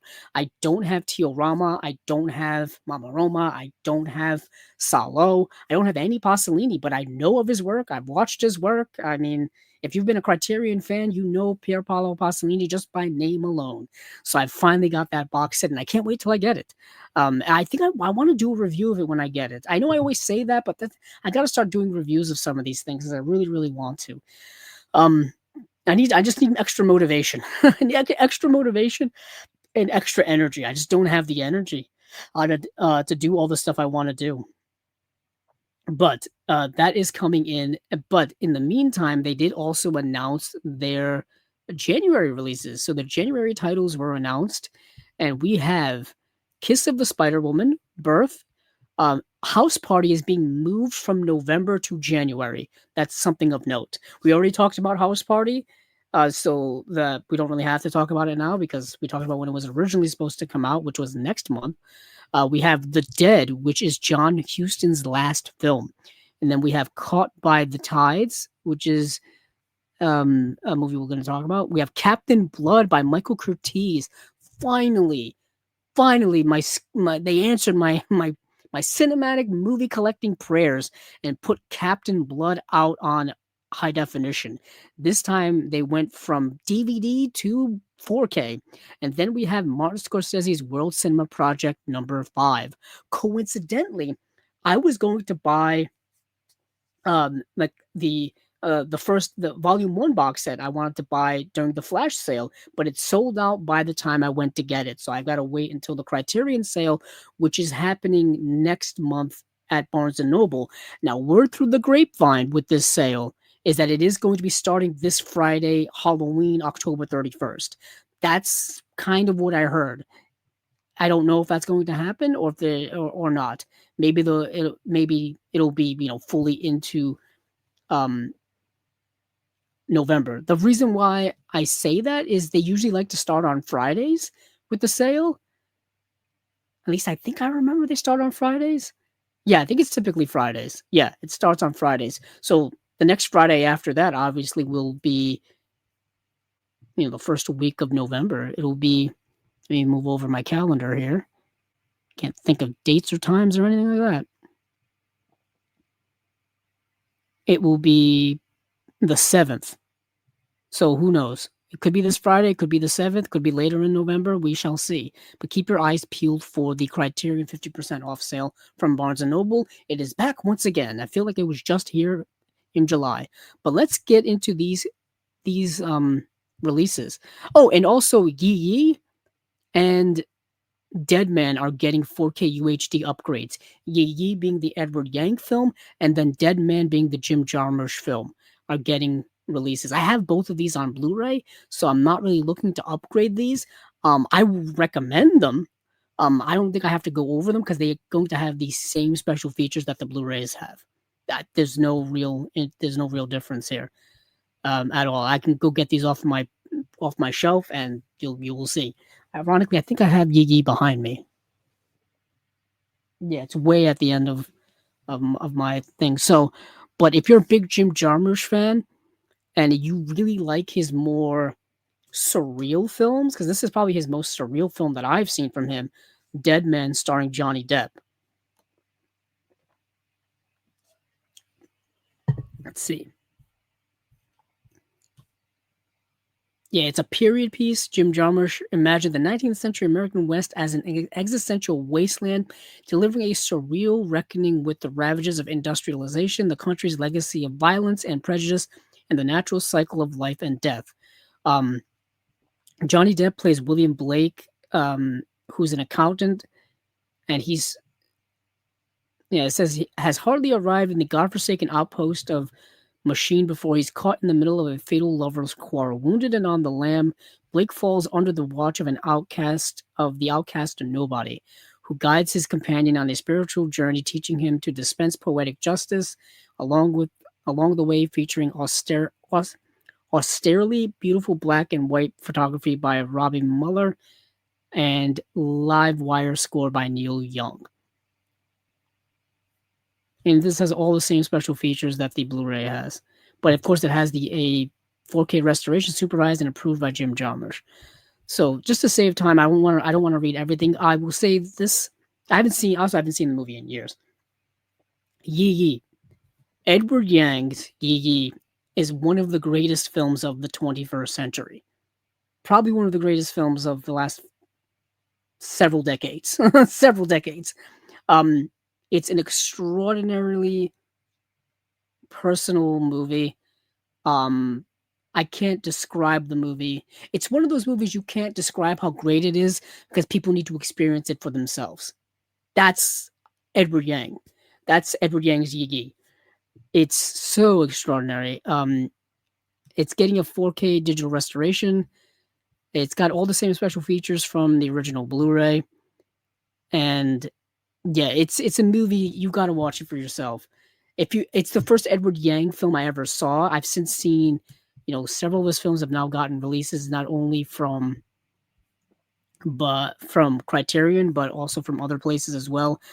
Confusion, Mahjong, A Brighter Summer Day. Those are all other Criterion releases that feature Edward Yang's work. So yeah, Yi Yi it's a masterpiece. It's a masterpiece. I can't stress this enough.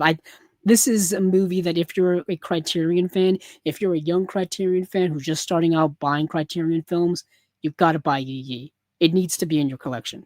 I don't say that about a lot of movies because I feel like everybody can just make up their own decisions and curate your collection the way you want it to. Do whatever you want. Do whatever you want. It's your money, it's your time, it's your space. You're your own film fan. You're your own, collector. You're your own film lover. But Yi Yi is a must-own movie. It really is. Now let's get into the Martin Scorsese's World Cinema Project #5. I didn't get to see any of these movies because, frankly, these movies are so obscure that they're not streaming anywhere. They're not available to really watch anywhere. The only way you get to see these movies is if they're shown through special screenings, really. And of course, here in this Blu-ray set. So established by Martin Scorsese in 2007, the World Cinema Project has maintained a fierce commitment to preserving and presenting masterpieces from around the globe. With a growing roster of more than 60 restorations of works by essential filmmakers, this collector's set gathers 4 groundbreaking and innovative films ranging from the epic to the intimate, from Algeria, which is Chronicle of the Years of Fire, Burkina Faso with Yam Dabo, and India with Kumati, and Kazakhstan with the Fall of Otrar. Each title is significant contribution. Each title is a significant contribution to the art form and a window onto a cinematic tradition that international audiences previously had limited opportunities to experience. Like I said, can't see these anywhere pretty much. So I didn't get to see any of these movies, and I'm kind of not even reading much of the synopses of these because these are movies. Yet again, you got to experience them, I think, for yourself. And these movies are probably not going to be for everyone, but if Martin Scorsese, if it's something he recommends or he puts his name on it, it's worth your time. It's worth your time. So each movie is a 4K digital. Each movie is getting a 4K digital restoration. Yeah, 4K restoration of each of the movies. New introduction to the films by World Cinema Project founder Martin Scorsese. New interviews featuring film scholar and producer. There's a bunch of them here. There's one for each movie, I think. Yes. So you get people talking about each movie. The Making of the Fall of Otrar, a new program featuring interviews with director Ardak Amirkalov and actors and art director. These are names I cannot pronounce. I'm not even going to attempt. I'm not that good. I try, but I'm not trying this. There's essays by critics and scholar Joseph Fahim, Crystal Alokol, Radik Asokan, and Kent Jones. Probably butchered those names too. But there are 4 previous box sets of these, all 4 of which I still need to get. Um, but like I said, I wanted to get volume 1. It was sold out during the flash sale. I wanted to get then I was like, "Oh, I'll get volume 2." Sold out. And then I think 3 and 4 were not sold out. But I have an OCD thing when it comes to collecting. I've got to get things in order, in a specific order, especially if it's a set of things and it's like volume 1, volume 2, etc., etc. I've got to get 1 first and then and then 2 and then 3, etc., etc. That's just my OCD thing with collecting. But that is Martin Scorsese's World Cinema Project number 5 box set. Next, we've got Caught by the Tides. In this visionary chronicle of China's turbulent new century, acclaimed director Xi Zhang embarks on a kaleidoscope odyssey across time and space, incorporating footage captured for his previous films into an entirely original, captivating epic, drawing on a 23-year collaboration between Jia and actors Zhao Tao and Li Zhubin. Caught by the Tides cast them as a pair of estranged lovers, tracking these characters across an increasingly alien China as they age in real time from the dawn of the millennium to the COVID-19 era, observing the future shock developments transforming his country.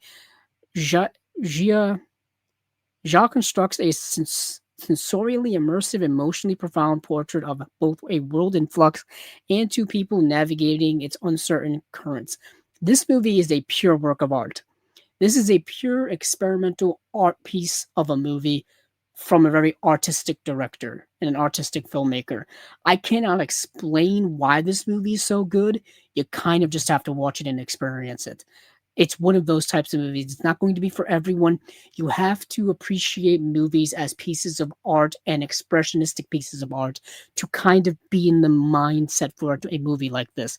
It's not going to be about plot. It's not going to be about characters. It's about way more than that. It's about art. It's about time. It's about the changing of cultural times in China, and it traverses the decades all the way up into somewhat modern times. So you really have to just go into the movie knowing that you're not going to be experiencing a movie in the traditional sense. With that being said, we have a special feature here, which is Meet the Filmmakers, Zhizhonk, and Criterion Channel original interview. Oh, is a Criterion Channel original interview. I do want to say this is a Criterion premiere. That's why there's only one special feature and nothing else. And this movie did come out in 2024. Hence why it's a Criterion premiere. So one special feature for this really art house, interesting, fascinating movie that was film made over 20 years time frame. Think of kind of like um what's the movie by Richard Linklater? Boyhood. Kind of like that, but way less of a plot. Much less of a plot. And it's more about cultural change than it is about personal change. As opposed to Boyhood, which was chronicling the life of this boy from the time he was, a little kid, a little boy, till the time, he was an early adult. Let's see. Moving on from there, we have The Dead, which is John Huston's final film. Came out in 1987, the year I was born. And this is a movie we just recently talked about because it is included, I think, in a box set put out by Imprint of John Huston's work. It's in there. So we already talked about this movie. The elegiac last film by John Huston finds the legendary director adapting a masterly short story by his favorite writer, James Joyce, into a poignant reflection on the totality of life. During a snowy winter in turn of the 20th century, Dublin, the members of an extended family convene for a night of wine, song, and celebration, but it's not until after the festivities that Greta, Angelica Houston, reveals a secret to her husband, Donald McCann, that casts the entire evening in a new light. Aglow with a mix of nostalgia and melancholy and featuring a cast of stellar Irish actors, The Dead gracefully evoke the passage of time and the haunting power of memory. Okay, for special features, a new 4K digital restoration supervised and approved by director of photography Fred Murphy, one 4K UHD disc of the film in Dolby Vision, and one Blu-ray with the film and special features. New interview with author Colin McCann, on the James Joyce short story and its adaptation for the film. New 2K restoration of John Huston and the Dubliners from 1987, a behind the scenes documentary by Lillian Severnich. Audio excerpts from from actor Angelica Houston's 2014 memoir. I really want to get that memoir. I've always been a big fan of Angelica Houston. Let's see, English subtitles for the deaf and hard of hearing, plus an essay and author by film critic Michael Korsky, and a 1987 piece by screenwriter Tony Houston about the making of the film. Tony Houston, I think, being one of John Huston's sons, I think. But yeah, this is the final film by legendary John Huston. As someone who has a John Huston section in my collection, this is a must-buy. So there's a couple of John Huston films in the Criterion collection already. We have The Asphalt Jungle, the classic quintessential film noir. And then we have Under the Volcano, which I talked about a little while ago, which is very, very good. And you have the movie Wise Blood, which is still only available on DVD. Only available on DVD. Hopefully that will get at this point, a 4K re-release at some point. Now Wise Blood and The Dead, I think, were both made available in the imprint John Huston box set. So if you have that already, then you kind of have both of these movies. So let's move on from there. Okay, we don't need to talk about House Party because we talked about it when it was announced. Now, this is a big release. This is kind of like, I need this now. And this is the Jonathan Glazer film Birth. This has only been at least available on DVD here in the US Region A area because I have the DVD in my collection. And I've had it for years and I've been waiting and waiting and waiting. Where is the Blu-ray of this? Well, here we go. Jonathan Glazer's second feature is a haunting cinematic enigma that explores the mysteries of the heart. Nicole Kidman delivers a masterfully multi-layered performance as Anna, a widow with still mourning the death of her husband a decade earlier, when she meets Sean, a 10-year-old boy who claims to be his reincarnation, leading her into a wrenching confrontation with her own resolved grief and desires, featuring painterly cinematography by Harris Savides, rest in peace, great cinematographer. Harris Savides was an amazing cinematographer. Go check out his Criterion Closet video, where he talks so poetically about Kieslowski's Three Colors trilogy. And a hypnotic orchestral score by Alexander Desplat. Birth plays its outre premise with unflinching sincerity, yielding a profound emotional reverie on the possibilities of love beyond the physical realm. So I believe, hold on for one moment in time, I want to get my DVD and see if there's any features on it, because I don't think there were.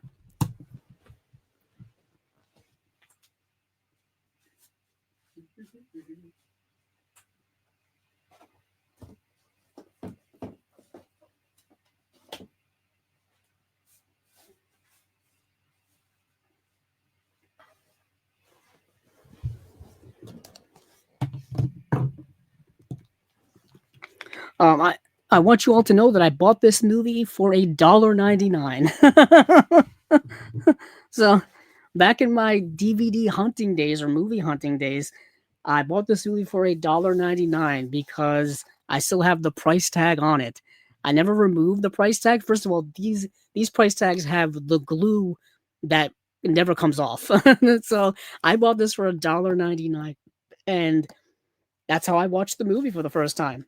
This is kind of the only way it's been available, just one single disc, and I don't think this has any special features whatsoever. Nothing. Let's see. Nope, nothing. I'm curious when this DVD actually came out. Actually, I can probably look it up, but anywho, this is the way I've watched this movie over the years. So let's see what we got here for special features for this release, this revelatory release, if anything. Let's see. New 4K digital restoration supervised and approved by director Jonathan Glazer with 5.1 surround DTS HD master audio, one 4K UHD disc of the film presented in Dolby Vision HDR, and one Blu-ray with the film and special features. Interviews from 2004 with Jonathan Glazer and actor Nicole Kidman on Charlie Rose. New documentary on the making of the film featuring behind the scenes footage and interviews with Glazer producers and members of the cast. New program on the film's cinematography featuring interviews with camera operator Craig Hogginson and first assistant cameraman Eric Swenek. And then, of course, you get a trailer. There's an essay here by Olivia Lang. And yeah, that's it. But heck, it's a heck of a lot better than nothing, which is what is on the old DVD. Now I'm just curious. Let me go take a look at when this DVD actually came out. I want to say probably when the movie came out. What you know? Let's see. Birth 2004. Let's see. Yep. So this DVD came out in 2005, and there's no other Blu-ray release. There's no Blu-ray release anyplace else in the world until now. Yeah, so this 2005 DVD will be laid to rest once I get this Criterion 4K. I can tell you that. And this movie stars Lauren Bacall's in it, Danny Houston's in it, Anne Heche is in the film as well. This is a brilliantly haunting film. I really like Jonathan Glazer's work. I've been a big fan of his work for many, many years. I have a Jonathan Glazer section. I went over and got this there, but I also have his other film that just came out in The Zone of Interest. This is another Jonathan Glazer film, if I do recall. Yes.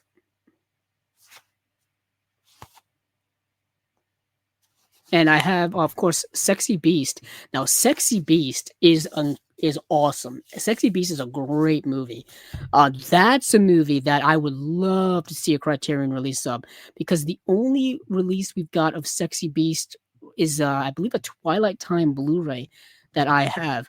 Let me see what else it's been released. And so it's been released in the UK twice. It's been released in 2009. It's been released in 2020. And then there was a Sexy Beast Blu-ray release here in 2013 by Twilight Time, which kind of really doesn't exist anymore, at least not the way it used to. And that's long sold out and out of print. So that's, this would be a nice release. That would be a nice release. And I believe that is Jonathan Glazer's first film, is Sexy Beast. They just did a Sexy Beast TV series as well, which I didn't check out. But there was the other film by Jonathan Glazer that I'm surprised hasn't gotten a Criterion release yet. That the one with Scarlett Johansson, that was really what got me on the whole Jonathan Glazer, hype train, if you will. Which is, what's the movie called? Under the Skin. Yeah, Under the Skin. I'm very surprised hasn't gotten at least a deluxe release from somebody at this point.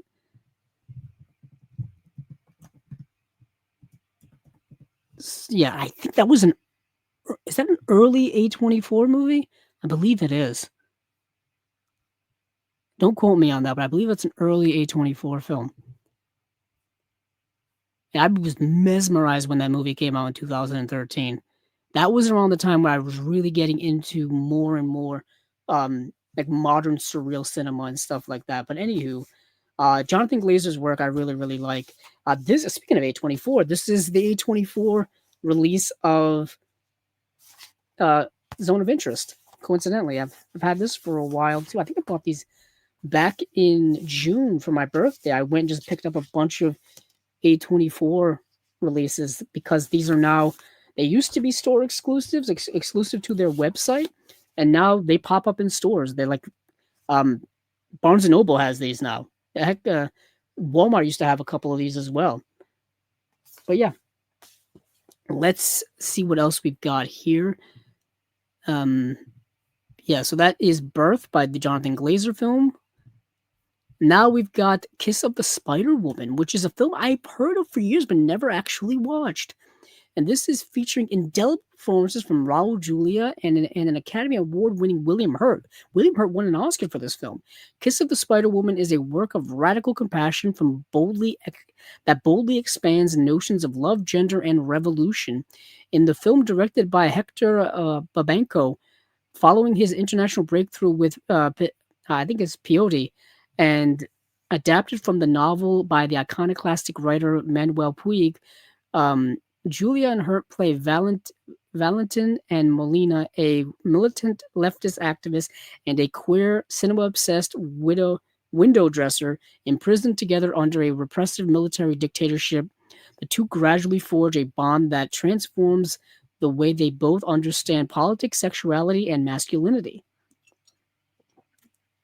Blending raw realism with Molina's imaginative escapes into sumptuous movie fantasy, this searing human drama offers a powerful vision of personal liberation embedded within broader political struggle. Yes, there is a lot going on in this movie. There's a lot of deep, rich, sumptuous thematic stuff going on in this film that is rather contemporary, very contemporary actually. So it's dealing with political themes, it's dealing with personal themes, it's dealing with uh, sexual themes, it's dealing with sexual identity themes, it's dealing with all kinds of stuff. It is really incredible, deeply rich film, and it's very well acted. Raul Julia and William Hurt in this film are excellent, but specifically for me, Raul Julia is extraordinary in this movie. I think he's fantastic, and what you have in this movie are two boldly, wildly different characters, and you can see it just aesthetically in the movie, which is so well done from that regard. These two political prisoners within, I believe it's set in Brazil, which during this time frame, or at least during the time frames of the movie, is a oppressive communist country, and they were so for a very long time. And what is interesting is that you don't really get into a lot of the politics and a lot of the stuff that's going on. It's more of just kind of backdrop window dressing for the most part, because the heart of the movie is the interplay between these two actors and between these two characters. The scenes they have in this jail cell together are masterworks of acting. Masterworks. Absolutely extraordinary masterworks of acting and writing and all that kind of stuff. And just the staging of them. And like I said, the aesthetics of it couldn't be more different. The William Hurt character, who is this queer character, this aesthetically vibrant character with what he's wearing, and the way his bed is dressed, the way the walls on his side of the cell are dressed up and made up to be, versus Raul Julia's character, which is the exact opposite: dark, dreary, blank, nothing, nihilistic, um, toxic, all kinds of stuff. Man, this movie is really, really good. Just from a visual perspective and visual storytelling, you get so much from the movie. And then the acting, like I said, is extraordinary. Really, it's a movie that I had been wanting to watch for such a long time because I heard about, it's a critically well beloved film. I've seen it brought up so many times. It was nominated for best picture and stuff back in the 80s. But yeah, really good movie. And let's see what we got here for special features too.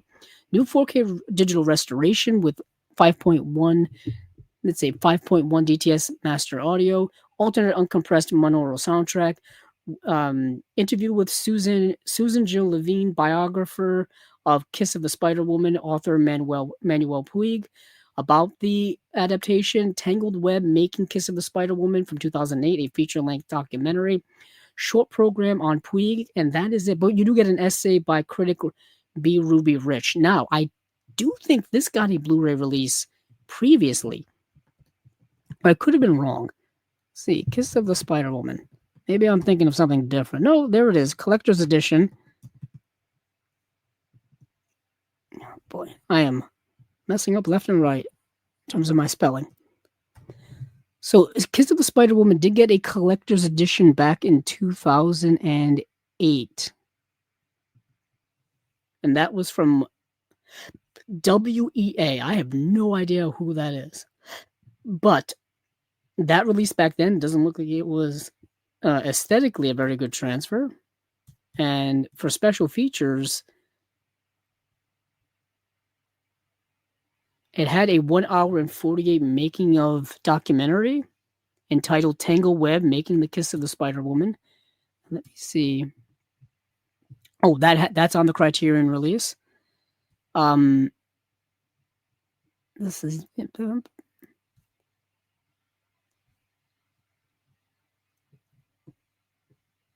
I think it's got all the same special features. Yeah, it looks like it has all the same special features. Sorry, I'm just because back in 2008, the way in which Blu-ray.com structured their reviews is vastly different the way they structure them now. It's kind of absolute chaos, absolute chaos.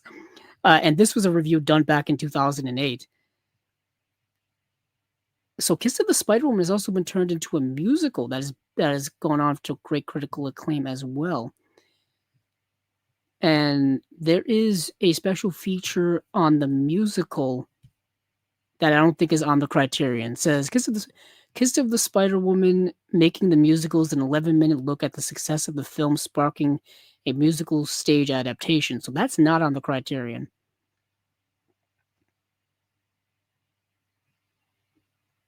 Hmm.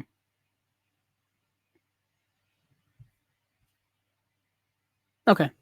So I think that's the one thing that's missing. But either way, you get the movie in much better restoration, much better audio, etc., etc.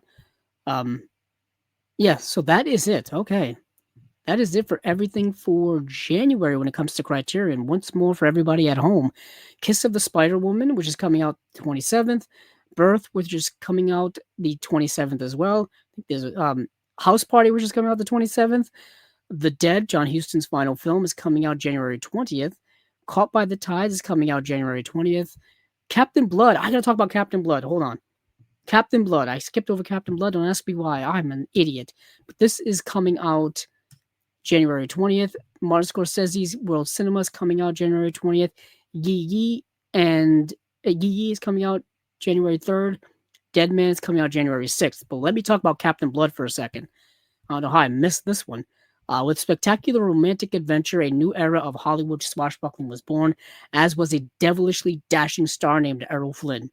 He brings boundless charisma to the role of an idealistic Irish physician who declared a traitor to England and sold slavery in the New World, takes his revenge by transforming himself into the notorious pirate Captain Blood. The groundbreaking symphonic score by Eric Wolfgang Korngold, marking the emergence of the Warner Brothers music department as a vital element in the studio's movie making. The Spitfire chemistry between Flynn and Olivia de Havilland in the first of their iconic pairings, the rousing naval battle finale, all come together under the expert direction of Michael Curtiz to form an exemplar classic film craftsmanship sailing full speed ahead. Okay, this is an all-time classic Warner Brothers Errol Flynn, Olivia de Havilland adventure film. It's right up there with the Adventures of Robin Hood, which I would die for if Criterion got their hands on it because we need it. We have a really good-looking older Blu-ray release from like the mid to late 2000s, which looks fine, but man, it would be miraculous for a 4K release of that movie. That movie would the aesthetic, Technicolor aesthetic of that movie in 4K would move the world to tears. Oh my goodness. It would be I'm just tearing up thinking about it. But Captain Blood has been wanted on a nice release for such a long time because I don't believe it's ever gotten a Blu-ray release at all. I could be completely wrong. Let me check before I start making assumptions. Um, so it did. It looks like it has gotten releases in the. Hold on, I don't think that's the right movie. No, it has not. Not this version. There's been other Captain Blood movies that have gotten releases, but not this Michael Curtiz version. So the Blu-ray, the DVD of this has been around for so damn long. It's been around since 2005. It was reissued in 2012. I've seen it so many times in so many stores and so many places, and just ruining the day that hoping for the day that this Blu-ray would come into fruition, and we finally have it. and we finally have it through Criterion. Let's see what the special features are. New 4K digital restoration with uncompressed monaural soundtrack, audio commentary featuring Alan K. Rode, author of Michael Curtiz' A Life in Film, documentary from 2005 on the making of the movie, Lux Radio Theater adaptation of the film from 1937, starring Errol Flynn, Olivia de Havilland, and Basil Rathbone. I forgot Basil Rathbone is in here. Um, and then that's it. Oh God, that's it. I wanted so much more. I wanted so much more. You got a trailer. You get an essay by critic Farron Smith Neame, which is nice. She's awesome. And that's it. Oh man, I wanted so much more. But I'm greedy. I'm greedy when it comes to Michael Curtiz. Uh, but we're getting another Michael Curtiz film. We're getting Captain Blood finally in HD, not only on Blu-ray but in 4K as well. So that's awesome. But then now that's officially it for everything from Criterion from January. So that is it also for me here on Chasing Labels, Spine number, episode number 176. There are some things that are coming on the way here for Chasing Labels. Tomorrow, Steven and I will be doing a review. Here's a little sneak preview. We will be doing a review of some Criterion titles that just came out during the month of October. I will be doing a review of Nightmare Alley, the Guillermo del Toro film that's got a 4K UHD release. I will also, Stephen and I, will be doing A History of Violence, which got a 4K UHD release, and Altered States, which also got a 4K UHD release from Criterion during October. So that review will be shot tomorrow and probably up around the same time. So take a look out for that. We also will be doing a new episode of the Unwatched Pile this Thursday, October 30th. I still have to pick out a movie to watch for that because I don't know what I'm going to watch. I've been so preoccupied with doing stuff here for Chasing Labels that I don't even have I didn't even have time to think of a movie to watch. So we shall see. But that is what is upcoming. The Criterion October titles review, as well as the Unwatched Pile. Recently, we did a new episode of Movies Down Memory Lane with our friend Dan Skip Allen, which we talked about The Empire Strikes Back, the best Star Wars movie ever made, according to everyone, of course. But some other stuff also. We have merch up on our uh, shop on Etsy. If you go to Etsy.com and look up Chasing Labels, you will see our t-shirts pop up. And then you can click on them, and you can click on our shop, which is B-Roll Bandits. And B-Roll Bandits, where we have not only t-shirts, but we have other things that have to do with Chasing Labels, as well as movie-related items too. So check that out. And of course, thank you all for watching. Thank you all for listening. You can find this wherever audio podcasts can be found: Apple Podcast, Google. You can find the live stream here on YouTube.